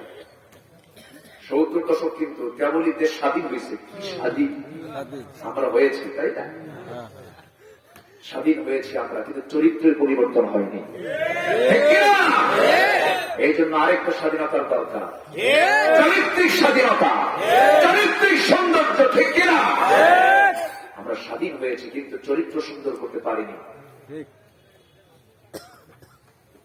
10 টাকা নিচে নিয়ে বলতেছে তুমি আমাকে টাকা দিলে কেন? অসম্ভব, আমি টাকা নেবই না। সে আবার ইউটার্ন করে ঘুরে নেতার সামনে দাঁড়ায় বলতেছে আপনি আমাকে জোর করে টাকা দিবেন? অসম্ভব, আমি টাকায় নেবই না, ধরুন এই 10 টাকা। কথা কি বুঝতেছেন? নেতা মাথায় হাত দিয়ে বলে যে দেশে দোতলা থেকে একতলায় নামতেই 10 টাকা নাই, আমি জাতি রেখে দিব। উনি নেতা ভালো ছিলেন, কিন্তু ওনার ডানে বামে সচ্চোর ছিল। আমার ঘোষণা নয়, নেতা নিজে কয়ে গেছে ডানে চোর বামে চোর, সামনে চোর পিছনে চোর। মানুষ দেশ স্বাধীন করে পায় তেলের খনি, গ্যাসের খনি, শহরের খনি, আমি পাইলাম চোরের খনি। এটা নেতার বক্তব্য, ঠিক কিনা? এই তো, হ্যাঁ, যারা পুরাতন লোক তারা সব টের পাচ্ছে। তাহলে এগুলো কেন নাই জানেন? মূল কারণ হলো একটাই, সেটা হলো কি নাই? চরিত্র নাই। কিসের কারণে? কিসের কারণে? আলো না থাকলে কি আসে? অন্ধকার চলে আসে। আমরা কোরআন মানবো, শুনবো, মানবো, জোরে বলি ইনশাআল্লাহ, জোরে বলি ইনশাআল্লাহ। আমার দিকে তাকান, আমার ভাইয়েরা, একটু মনোযোগ দিন। অথচ সেই সোনালী যুগের দিকে তাকান। 4 জন খলিফা ইসলামে কয়জন খলিফা বলেন? 1 নাম্বার কে? নাম্বার 2 কে? নাম্বার 3 কে? নাম্বার 4 কে? আলী রাদিয়াল্লাহু তাআলা আনহু। বসে, আমি বুঝতে পারছি, সমস্যা নেই। জি, বুঝতে পারছি। যাবে না, এই 2-1 জন প্রেশার করবে, এগুলো কোনো বিষয় না। আমি কি শেষ করে দেবো? শেষ করে দেবো? এখন আমি চালাবো আলোচনা। শেষ দোয়া আজকে করে যাবেন না? আখেরি মোনাজাত করে যাবেন না? কেউ যাবেন? এই লোভনীয় দোয়া থেকে আমরা কেউ মাহরুম হব না। চলে বলি ইনশাআল্লাহ। একটু বসো, সবর করো, চেষ্টা করবেন মেহমানকে একটু আগে ভাগে উঠায় দেওয়া। আমাদের কপালে কাজ হবে না, বুঝলেন? আমাদের কপালে সেই সময় জোরে, যে সময় মানুষ খালি নাম্বার করে। সবকিছুর একটা যৌবনকাল থাকে না, সর্বোচ্চ 9টা থেকে 11টা। সেই যৌবনকাল পার করে আমি উঠছি বুড়া কালে। আমাকে একটু সময় দেন না, দিবেন না সময়? একটু সময় দিবেন না? আপনি যাওয়া মানে আমার কলিজার তার ছেঁড়া, আমার কষ্ট হওয়া। আমাকে ছেড়ে চলে যাচ্ছেন আপনি, আমি কষ্ট পাচ্ছি। যাবেন না, জোরে বলি ইনশাআল্লাহ। বসে আমরা সবর করে আসছি, যখন শেষটা করেই যায়। সম্মানিত ভাই, কি সোনালী যুগ ছিল সাইয়েদনা ওমর ফারুকের যুগ। তিনি নিচে সিলেক্ট করলেন, হিমস নামক একটা প্রদেশের গভর্নর বানালেন সাঈদ বিন আমিরকে। পাঠিয়ে দিয়ে বললেন যাও, দায়িত্ব পালন করো। সামিআনা ওয়া আতা'না, শুনলাম, মানলাম। দায়িত্ব পালন শুরু হলো। 6 মাস। 6 মাসে রিপোর্ট চলে আসলো কেন্দ্র সরকারের প্রধান ওমর ফারুকের কাছে। এসে রিপোর্ট চলে আসলো। জনগণ বলল এমন গভর্নর দিয়েছেন যার মধ্যে আমরা বড় বড় 4-4টা দোষ পেয়েছি। নাম্বার 1, প্রত্যেকদিন অফিসে তিনি দেরি করে আসেন। নাম্বার 2, সন্ধ্যাবেলায় তিনি জনগণকে কথা বলেন না, জনগণের সঙ্গে তিনি দেখা সাক্ষাৎ করেন না। নাম্বার 3 হলো সপ্তাহে তিনি একদিন অফিসে আসেন না, আমাদের কষ্ট হয়। নাম্বার 4 হলো অফিসে এসে মাঝে মাঝে মৃগী রোগীর মতো অজ্ঞান হয়ে পড়ে থাকে। কারণগুলো কি কি? এই 4টে রিপোর্ট আপনাকে দিয়ে গেলাম। গভর্নর চেঞ্জ করেন, সাইয়েদনা ওমর ফারুক এগুলো আমলে নিলেন। হিমসেন গভর্নর সাহেবকে তলব করলেন, চলে আসলেন তিনি কেন্দ্রে, মদিনায় চলে আসলেন, কেন্দ্র সরকারের অধীনে তিনি চলে আসলেন। বললেন, সাহেব বিন আমির, আমি তোমাকে পছন্দ করি, হিমসের গভর্নর বানিয়েছিলাম, কিন্তু আজকে তোমার বিরুদ্ধে রিপোর্ট শুনে আমি তোমাকে ডাকলাম, কি খবর? এই 4টা ভুল তুমি নাকি করেছ।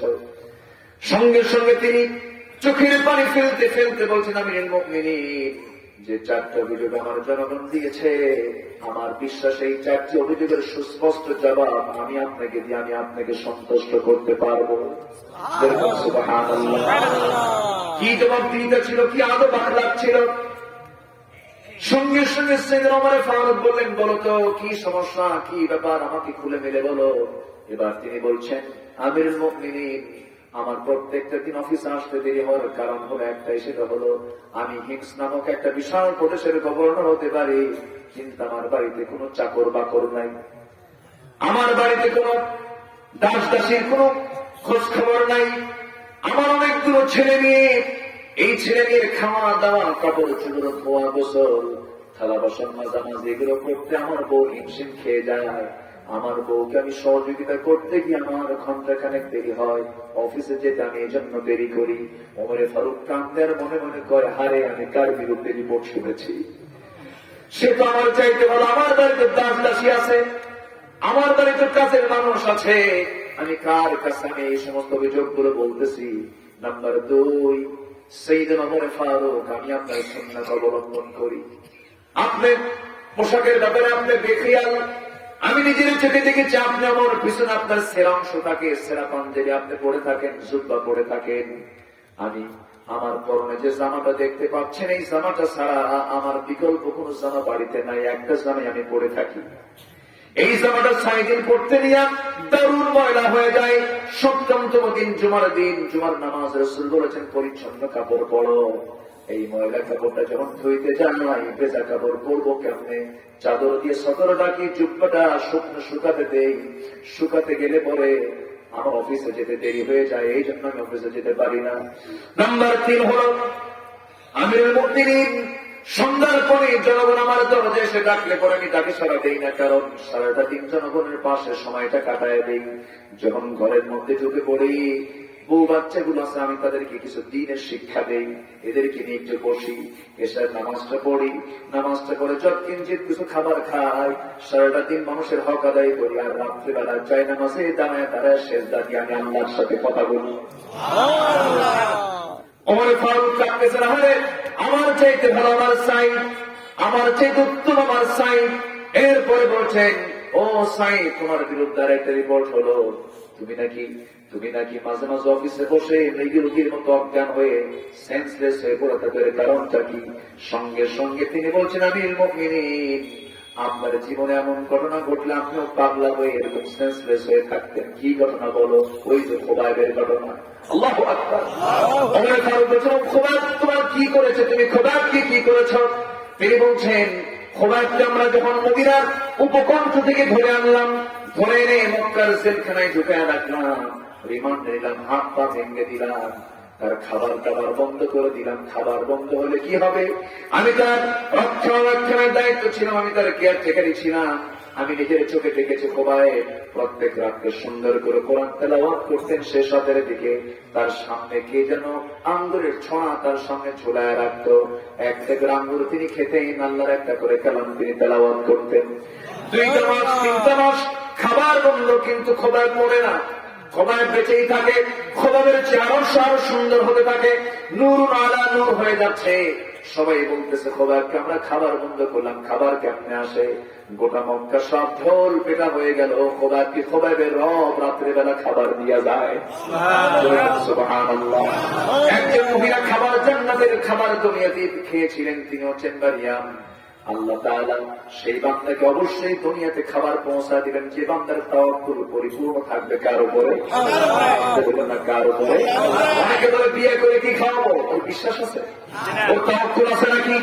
অনেকে বলে পোষায়া বিয়ে করবো, বিয়ে করে পোষাও, বিয়ে করে পোষাও। ফানকিহু মা তাবা লাকুম মিনান নিসা। আমার ভাইরা, আমার বন্ধুগণ, সঙ্গে সঙ্গে কি হলো? সঙ্গে সঙ্গে সেই খোবাবের কথা বলতে নিয়ে তিনি কেঁদে ফেলে বলছেন, সেই খোবাবকে যখন আমরা দেখলাম খাবার বন্ধ করেও না বলো না, আদালতের চূড়ান্ত রায় হলো ফাঁসির মঞ্চে ঝুলিয়ে তাকে মারো, সুরে চড়ায় তাকে মারো। সবাই সিদ্ধান্ত নিয়ে বসলাম, খোবাবকে আমরা সবাই মিলে বললাম, খোবাব এখনো সময় আছে, কি করবে বলো? খোবাব বলতেছে, দুনিয়ার সব ছেড়ে দেবো কিন্তু আমি আল্লাহকে ছাড়বো না। সামিআনা সামিআনা ওয়া আতা'না, শুনছি মানবো, ওয়া আসাইনা বলবো না। সামিআনা ওয়া আসাইনা বনি ইসরাঈলদের বক্তব্য, আর উম্মতে মুহাম্মাদের বক্তব্য হবে সামিআনা ওয়া আতা'না। সামিআনা ওয়া আতা'না গুফরানাকা রাব্বানা ওয়া ইলাইকাল মাসীর। খোবাব বিন আদি রাদিয়াল্লাহু তাআলা আনহু শেষ পর্যন্ত তার কানে শুনিয়ে দেওয়া হলো, খোবায়েব তোমাকে ফাঁসির মঞ্চে ঝুলিয়ে মারা হবে। মুস্কি মুস্কি হাসি মারলেন। এরপরে বলছেন, তোমার কি শেষ ইচ্ছা বলতে কিছু আছে নাকি? হ্যাঁ, আমার একটা ইচ্ছা পূরণ তোমরা যদি করতে চাও, কি ইচ্ছা পূরণ বলো? দুনিয়ার কারোর সঙ্গে সাক্ষাৎ দরকার নাই, আমার আল্লাহর সঙ্গে সাক্ষাৎ করবো নামাজে, একটু ওযুর পানি দাও। সুবহানাল্লাহ। একটু ওযুর পানি দিয়ে দাও। ওযুর পানি দেওয়া হলো, ওযু বানালেন, ওযু বানায় নামাজে দাঁড়ায় গেলেন। নামাজ শুরু হয়ে গেছে। নামাজের মধ্যে তিনি প্রথম রাকাত খুব মনোযোগ দিয়ে পড়লেন নামাজ পড়তে পড়তে দ্বিতীয় রাকাতে মনে মনে চিন্তা করলেন, আরে নামাজটা যদি আমি লম্বা করি কাফেররা মারবে। খোবাব বুঝি মৃত্যুর ভয়ে নামাজটা লম্বা করে নামাজটা তাড়াহুড়ো করে শেষ করে ফেললেন। তাড়াহুড়ো করে শেষ করে হাত দুটো আসমানমুখী করে বলছেন, আল্লাহ আজকে 3টা মাস চলে যায়, নবীর চেহারা দেখতে পাই না, নবীর বক্তব্য শুনতে পাই না। আল্লাহ আমার মনে হয় তুমি আমাকে শহীদের মত দিয়ে দিবা। আমি যদি মারা যাই, আমার বিদায়ী সালামটা তুমি আল্লাহ আমার নবীর দরবারে পৌঁছায়া দিও। এই কথা বলে দোয়া শেষ করলেন। দোয়া শেষ করে দেরি করলেন না, শুধু বললেন, ফাঁসির মঞ্চ কোথায়? ওই দিকে দৌড় মারতেছে ফাঁসির মঞ্চের দিকে। পিছন থেকে সমস্ত কুরাইশরা বলে, ও খোবায়েব, মানুষ কি মরার জন্য দৌড়ায় নাকি? খোবায়েব বলছে, মরার জন্য দৌড়াই না, আল্লাহ আমাকে 8টা জান্নাতের দরজা দেখায় দিতেছে, আমি জান্নাতের দিকে দৌড়াচ্ছি। সারিউ ইলা মাগফিরাতিন মির রাব্বিকুম ওয়া জান্নাতিন আরদুহাস সামাওয়াতি ওয়াল আরদ। দৌড়া দৌড়া তিনি যাচ্ছিলেন। পিছন থেকে ওরা দৌড়ে দৌড়ে সারতে পারে না। সামনে গিয়ে শুলে চড়াইয়া 2 হাত বেঁধে ফেলা হলো, 2 পা বেঁধে ফেলা হলো।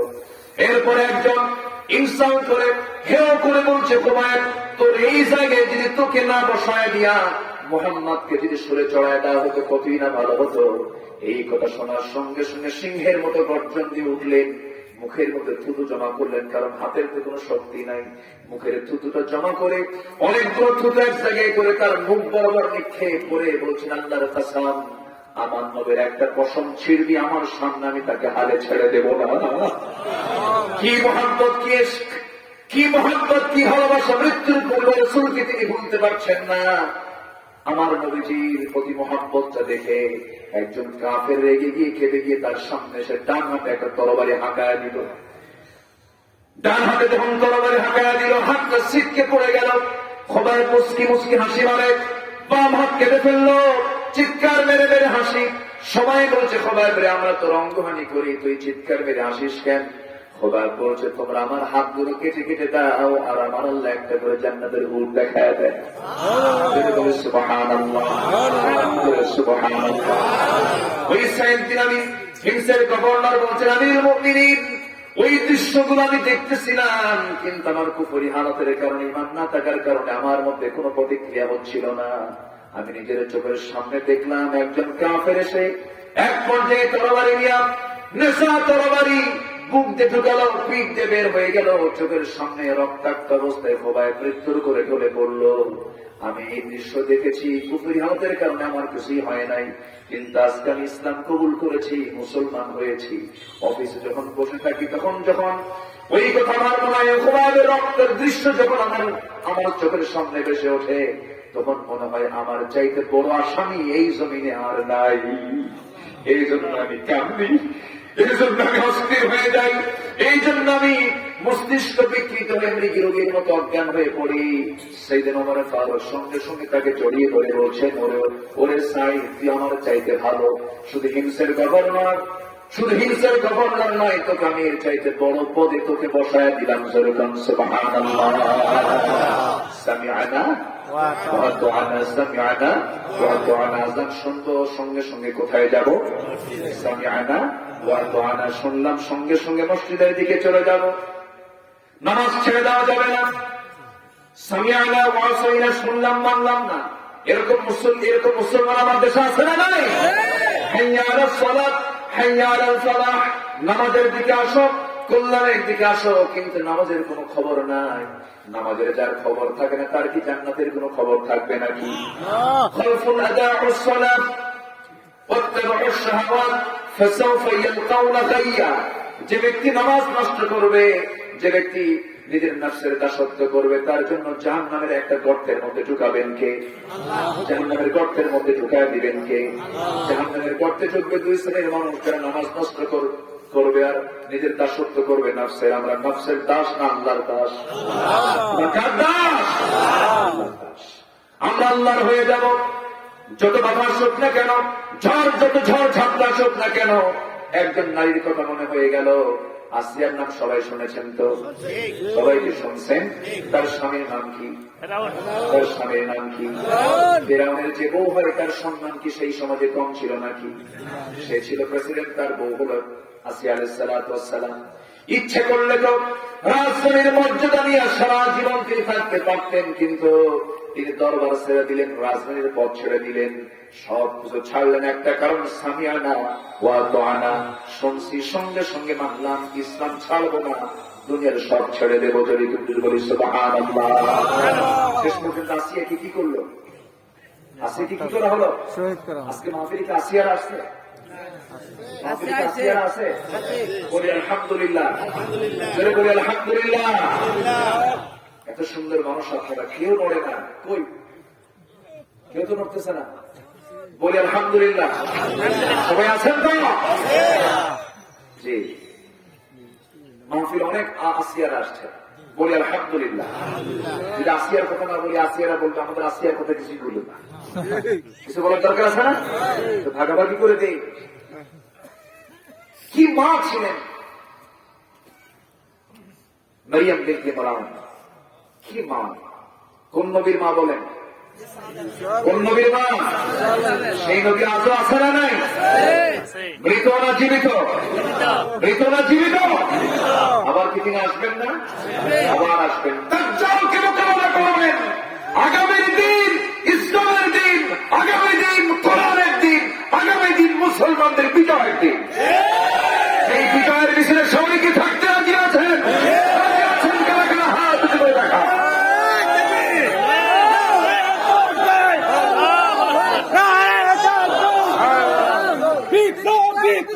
ইসলামী বিপ্লব, ইসলামী বিপ্লব। লিল্লাহি তাকবীর। কোরআন আছে যেখানে, আমরা আছি সেখানে। আলেম ওলামা যেখানে, আমরা আছি সেখানে। আসিয়া আলাইহিস সালাতু ওয়াস সালাম কার বউ?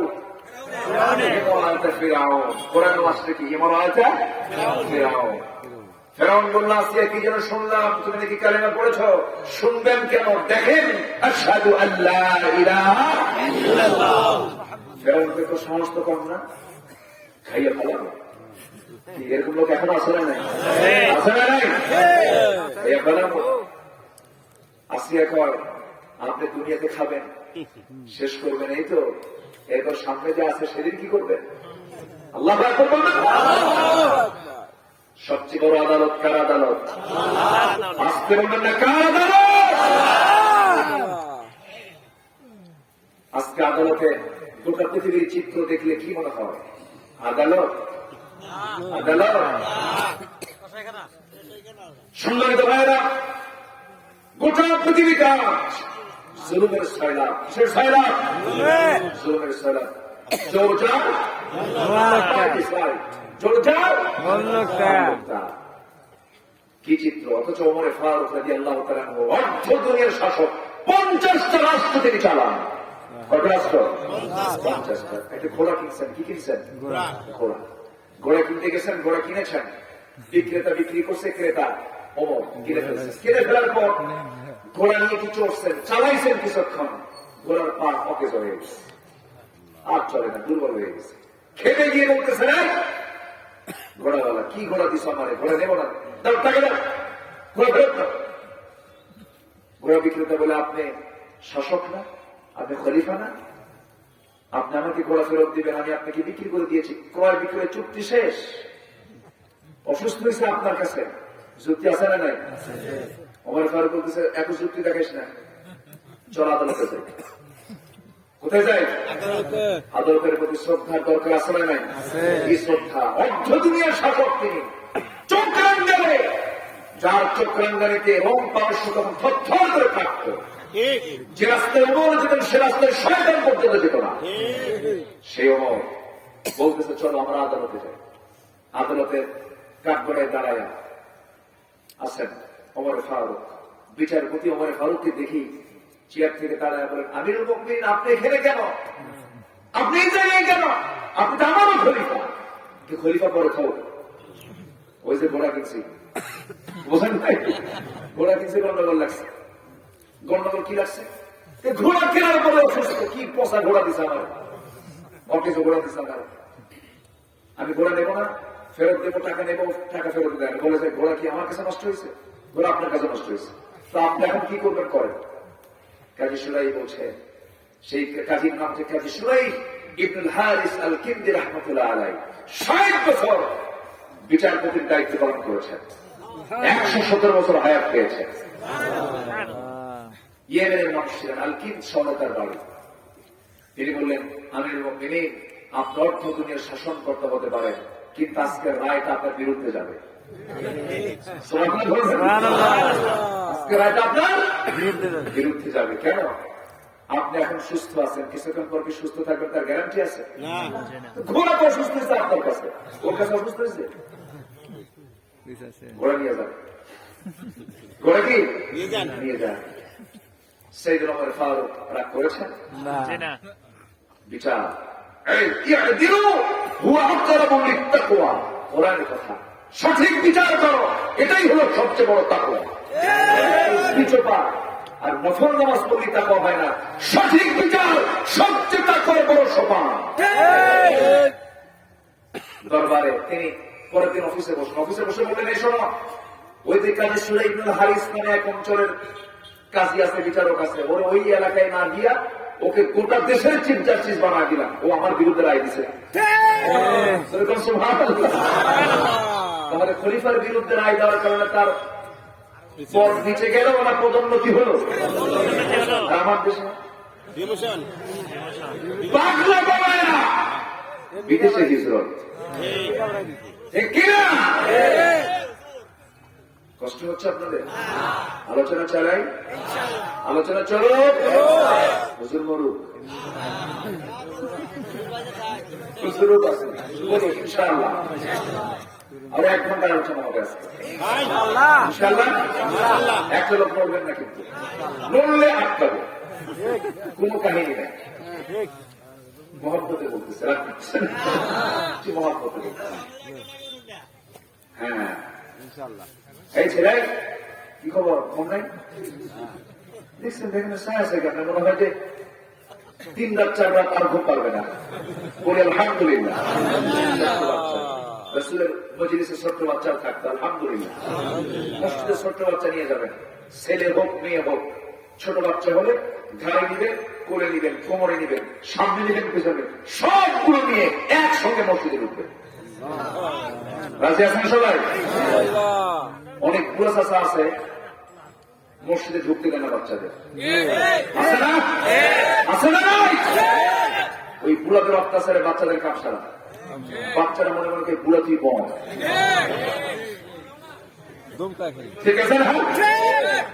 সমস্ত বাচ্চাগুলো কিনে মসজিদে যাবেন, কারণ বাচ্চারা নামাজ শিখবে মসজিদ থেকে, আদর্শ শিখবে মসজিদ থেকে, শিক্ষা সংস্কৃতি সব শিখবে মসজিদ থেকে। মসজিদ হবে সমস্ত শিক্ষার জায়গা। আজকে আজকে মসজিদে সব বুড়া মানুষ যায়, বাচ্চারা নাই, যুবকরা নাই, ঠিক কিনা? বাচ্চাগুলোকে সব মসজিদে নিয়ে যাবেন। এই যে বাচ্চাগুলো আছে না, বলে আলহামদুলিল্লাহ। আমার নবীজি জুমার খুতবা দিচ্ছেন। কিসের খুতবা? হুসাইন 3 ফিট মানুষ, জুতো পড়ছে 6 ফিট, বারবার প্যাঁচ লেগে পড়ে যাচ্ছেন। আমার নবীজি জুমার খুতবা ছেড়ে দিয়া হোসাইনকে অনেক দূরে গিয়ে কোণে করে প্রথম কাতারে বসায় দিয়েছেন। আমার নবীজি সেজদায় গেছেন, হোসেনকে ঘাড়ের উপরে বসে আছে। রাসূল আর নড়েন না, রাসূল আর নড়েন না। 49 বার তাসবিহ করেছেন সুবহান রাব্বিয়াল আলা। এরপরে সরছে, সরার পরে রাসূল মুস্কি হাসি মেরে সালাম দিয়ে কয়, হোসাইন তুই আজকে আমার ঘাড়ে সরাতে জিকির আজকের বেড়ে গেছে। সুবহানাল্লাহ। আর বুড়ারা কিছু আছে লাঠি নেবে, লাঠি দেখা এরকম আছে না? নাই ছোট বাচ্চা তোমরা লাঠি দেখাবো, ঠিক আছে না? কষ্ট পাচ্ছেন? বলি আলহামদুলিল্লাহ। আলহামদুলিল্লাহ। মনে মনে পুরো স্যার ভাবতেছিল যে আপনি বুড়ার বুড়া দেখেছেন কেন? না, বাবাজি বাচ্চাদের ইসলাম শিখাতে হবে। আলহামদুলিল্লাহ বলে। সম্মানিত ভাইয়েরা, সাইয়েদনা ওমর ফারুক রাদিয়াল্লাহু আনহুর বিরুদ্ধে রায় চলে গেছে। এই কাজী আলীর বিরুদ্ধে রায় দিয়েছে। আরেকজন খলিফা কে, নাম কি বলেন? যুদ্ধের ময়দান থেকে ফেরার পথে লৌহ বর্ম হেরে গেছে, লৌহ বর্ম হেরে গেছে। সেই লৌহ বর্ম একজন ইহুদির হাতে পেলেন, চিহ্নিত লৌহ বর্ম। তিনি জানেন এটা নিশ্চিত আমার। ইহুদিকে ডাক দিয়ে বলছেন, ইহুদি এই লৌহ বর্ম তো আমার, তুমি এটা কেন কোন জায়গা থেকে পেয়েছো? ইহুদি কয় এটা আমার, আলী কয় এটা আমার, ইহুদি কয় এটা আমার। এখন কোথায় যেতে হবে? কোথায় যেতে হবে? চলো আদালতে চলে যাই। সাইয়েদনা আলী বসে আছেন, কি বলে সুরাই আল হারিস আল কিন্দি বসে আছেন আদালতে। সাইয়েদনা আলী আদালতের এজলাসের সামনে গিয়ে দাঁড়ায় গেছেন। এজলাস থেকে দাঁড়ায় কাজী সুরাই বলছে, আমিরুল মুমিনিন আপনি আদালতে কেন আসছেন? কি হয়েছে, কি সমস্যা? সমস্যা হলো এই ইহুদিটা আমার কাছ থেকে লৌহ বর্ম চুরি করে বলতেছে এই লৌহ বর্ম আমার, অথচ আমি হলফ করে বলতে পারি লৌহ বর্ম আমার। কাজী সুরাই বলতেছেন, এই আদালতে আপনি আসছেন, আপনার যে লৌহ বর্ম তার প্রমাণ স্বরূপ সাক্ষী বের করতে হবে। আপনার কি কোনো সাক্ষী আছে নাকি? আদালত চলবে কি দিয়া? কি দিয়া? সঙ্গে সঙ্গে আলী বলছেন, হ্যাঁ আমার তো সাক্ষী আছে। কে? আমার ছেলে।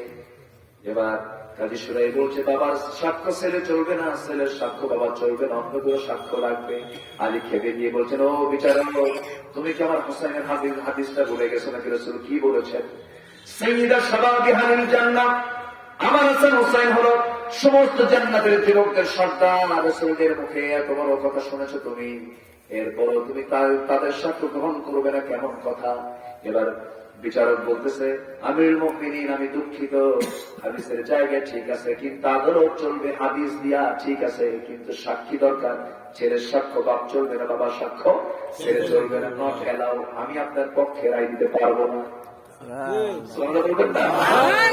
সাইয়েদনা আলী তার বিরুদ্ধে রায় চলে গেছে। আস্তে আস্তে মুসলিম হাশিমের দরবারে ছেড়ে চলে আসলেন।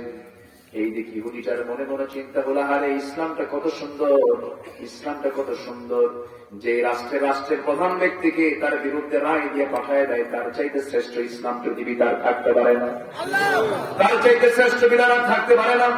ইহুদি আস্তে করে তার সামনে এসে লৌহ বর্মটা হাতের মধ্যে দিয়ে বলছে, আলী শুধু লোহার বর্মটা তোমার হাতে দিলাম না, এবং তোমার হাত থেকে নিতে চাই আশহাদু আল্লা ইলাহা ইল্লাল্লাহু ওয়াহদাহু লা শারীকা লাহু ওয়া আশহাদু আন্না মুহাম্মাদান আবদুহু ওয়া রাসূলুহু। হিদায়াতের মালিককে আল্লাহ, বলুন হিদায়াতের মালিককে আল্লাহ, হিদায়াতের মালিক। আমার ভাইয়েরা, আমার বন্ধুগণ, কোথায় তো কথা চলে আসে। আমার আল্লাহ তাআলা বলছেন, বান্দারে সামি'না ওয়া আতা'না, এই কাজটা করবি আমি তোকে সফলতা দিয়ে দেব। আযান শুনলে কোথায় যাব? মসজিদে। আযান শুনলে কোথায় যাব? নামাজ নষ্ট করার জন্য কে আছে? কে আছে? বসে দেওয়ার জন্য কে আছে? এই আলী একদিন নামাজে দাঁড়াবেন। আলী কে বলেন? আলী একদিন নামাজে দাঁড়াবেন। হঠাৎ করে এক ইহুদি এসে তার সামনে দাঁড়ায় বলছে, আলী তোমাকে একটা প্রশ্ন করব। নামাজ দাঁড়ায় যাচ্ছে, সাইয়েদনা আলী মনে মনে চিন্তা করছেন, শয়তান তো আমার নামাজ নষ্ট করবে, প্রশ্ন তো খারাপ করছে। আমার বন্ধু, এই সমস্ত কাজগুলো আমাদের আসে কি আসে না বলেন? নামাজের আগ দিয়ে বাজার আসে, নামাজের আগ দিয়ে দুনিয়া আসে না? এমন সময় আলী বললেন, কি প্রশ্ন তুমি করবে? আমার নামাজ নষ্ট করতে এসেছো মনে হয়।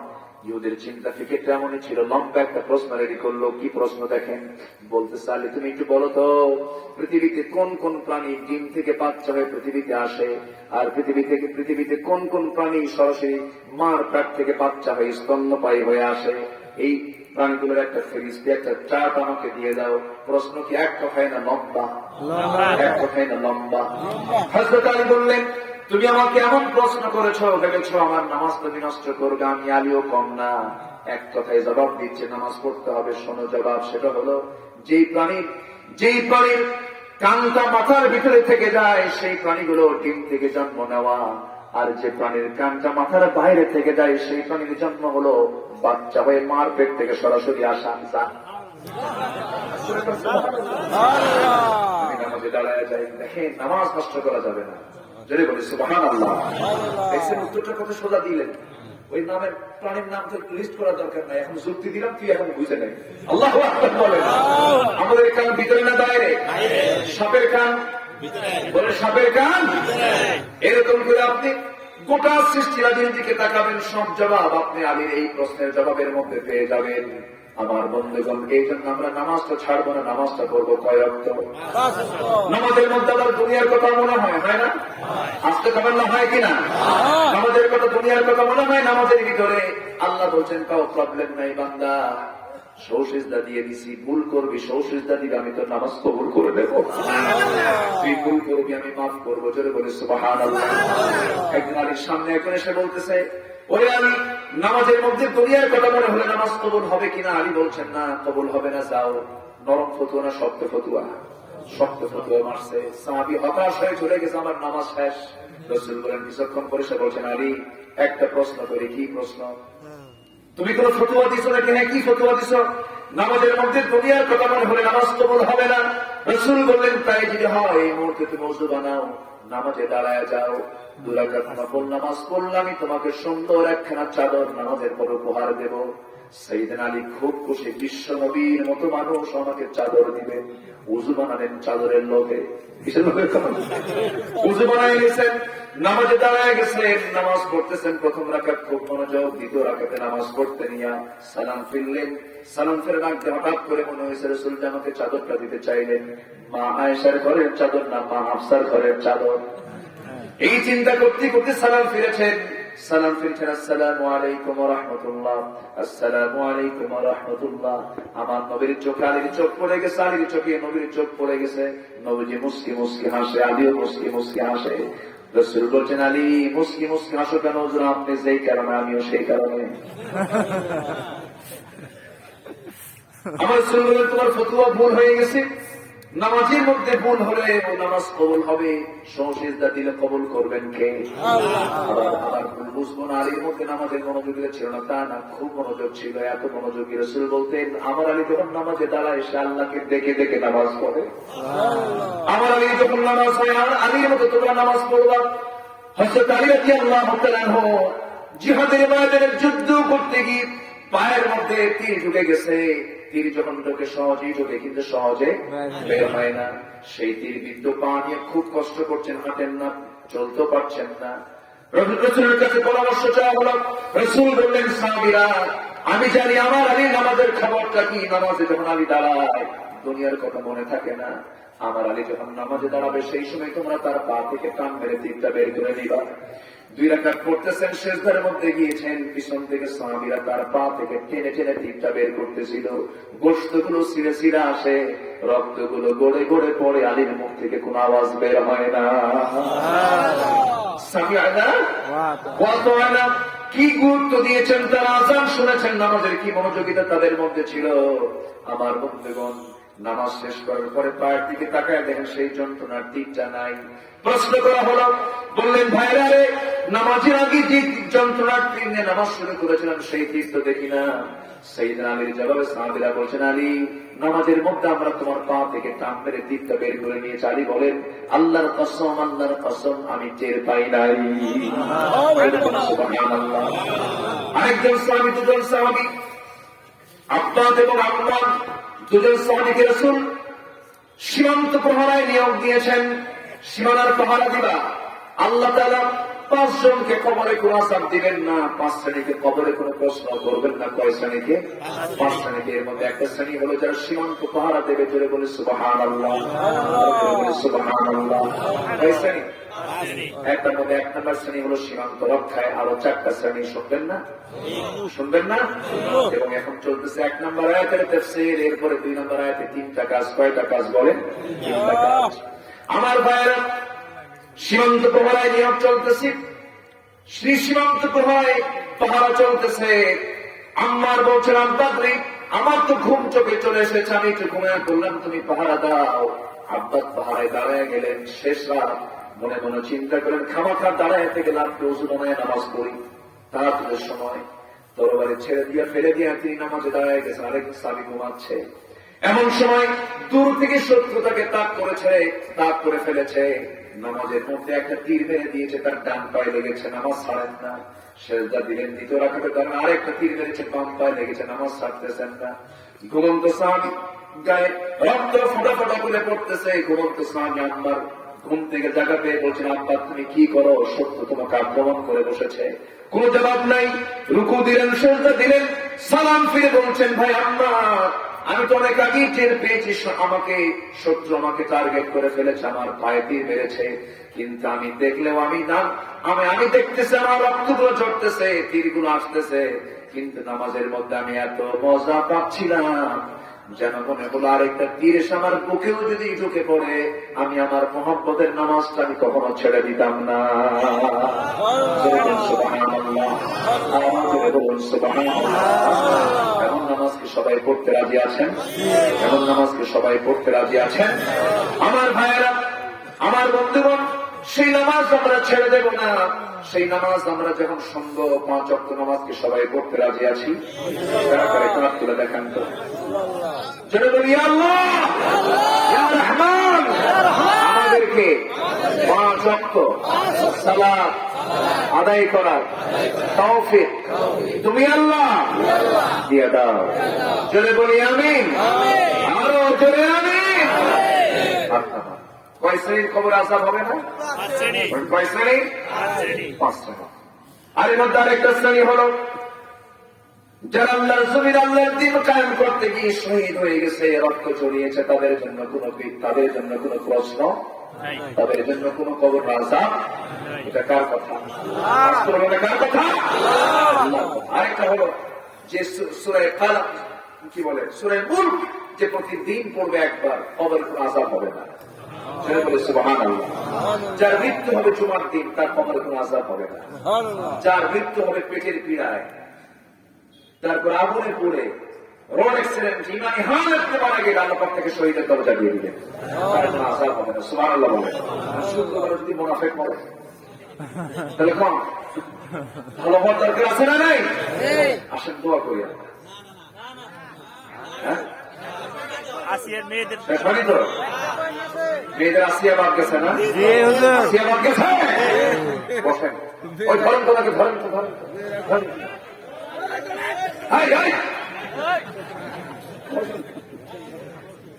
ওই যে বাচ্চা দুধ খেতে চায় না, যে বাচ্চা ওষুধ খেতে চায় না, মা কি করে? মারে না। বাবা খা, বাবা খা, খায় না। এরপরে কি করে? 2 হাত 2 পা ধরে না, ওষুধ না খেলে জ্বর কমে না, মুখের মধ্যে জোর করে ওষুধ ঢুকে খা। কি এতে মহব্বত আছে না? বলে তো মহব্বত আছে না নাই? আমি যে ধমকটা দিচ্ছি রাগ করবেন না, এই যে মহব্বতের ধমক, ভাববেন না কি বক্তা আছে বলে ধমক না, মহব্বত। বলি আলহামদুলিল্লাহ। মাহফিল কমিটি আমাকে অনেক আগে আবদার করেছে, বলেছিলেন হুজুর এই মাহফিলটা চলছে 4 দিন যাবত, আমরা খুব মুসিবতে আছি, তো যদি আমি একটু চাই দূর হবে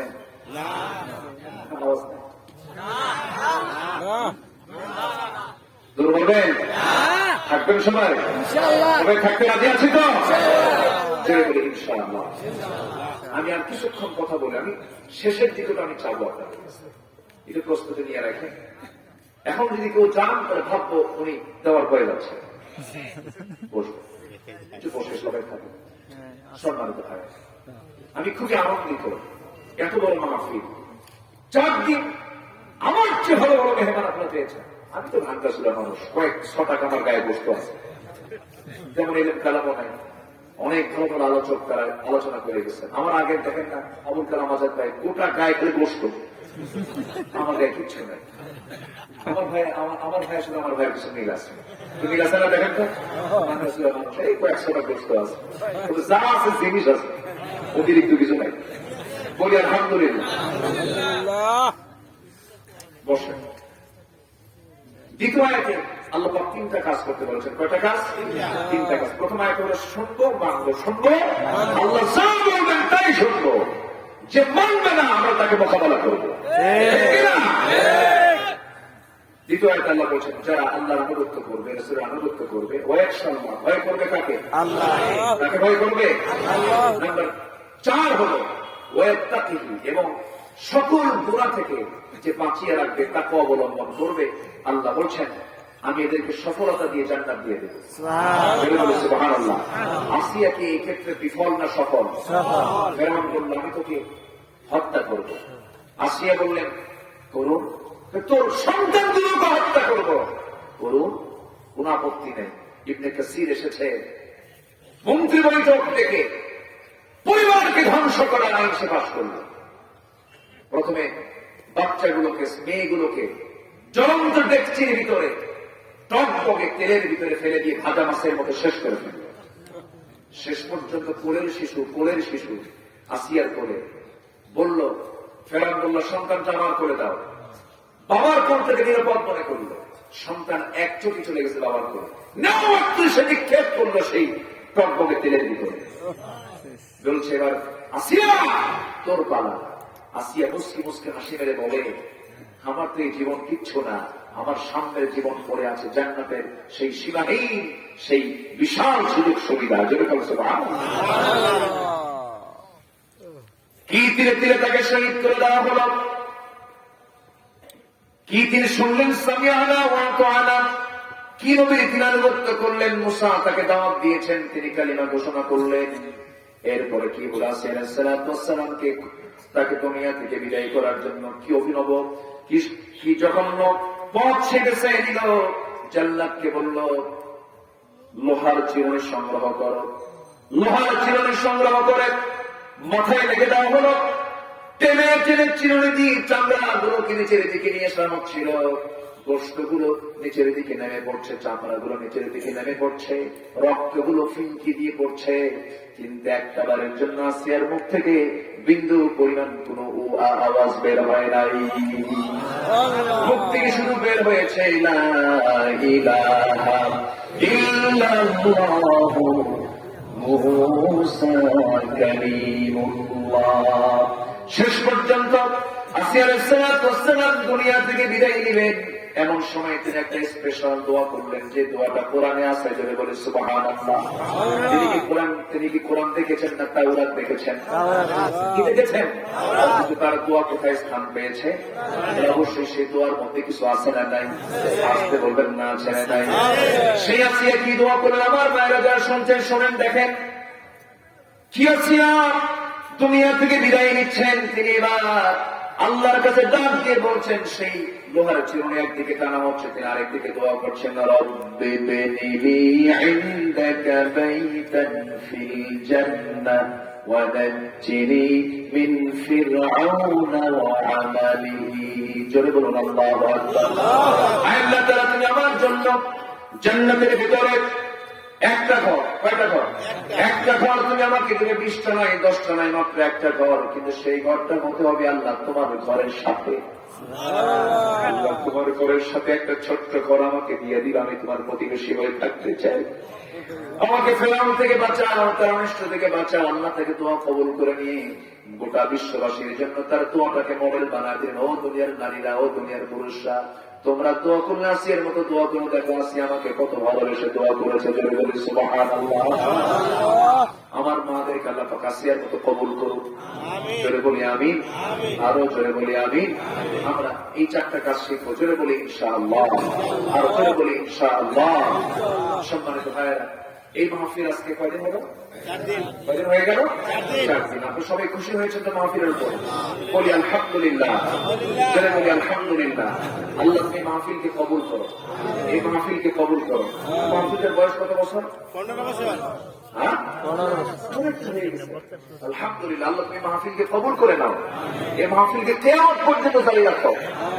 এই মাহফিলের বিরুদ্ধে কিছু লোক আছে না নাই? আসতে বলবেন না, আছে না নাই? আর কান থেকে শোনে কোন জায়গায় কোন প্যাঁচ লাগানো, কোন জায়গায় কোন সমস্যা করলে এটা আবার হ্যালো করে, আছে না নাই? লাভ নাই। মৌচাকে মধু থাকে, মধু আহরণ করবে, মৌমাছের সঙ্গে পীড়িত করবেন, ঢিল মারবেন, হুল ফুটায় দেওয়া হবে। আল্লাহ তুমি মাহফিলকে কবুল করে দাও। মাহফিল কমিটি আমাকে একটু আবদার করেছে। আমি প্রথমে বলিনি কেন জানেন? হয়তো বলবেন দেখো প্রধান মেহমান উঠেই কালেকশন শুরু করছে। আমি লজ্জাই বলতে পারি না। ওনারা আমাকে বলেছিলেন, কিন্তু আমি বলিনি কেন? যে মাহফিল কমিটিকে তারা কি ভাববে, আমাকে তারা কি ভাববে। আপনাদেরকে সম্মান করে আমি আগে চাই, শেষের দিকে যদি একটু চাই, যদি দেওয়া যাবে না? এই কোরআনকে মহব্বত করেন কারণ হাত উঁচু করে দেখান তো দেখি, কোরআনকে মহব্বত করেন কারণ হাতকে একটু সোজা করেন তো দেখি। এই হাতটা কে দিয়েছেন? আঙ্গুল 5টা কে দিয়েছেন? আঙ্গুল 5টার কাজও কে দিয়েছেন? এই হাতটা দিয়ে আমরা আজকে সর্বশেষ একটা কাজ করে যাব। 10 মিলে করি কাজ, আরে দিদি নাহিলা আছে। দান করলে কি লস আছে?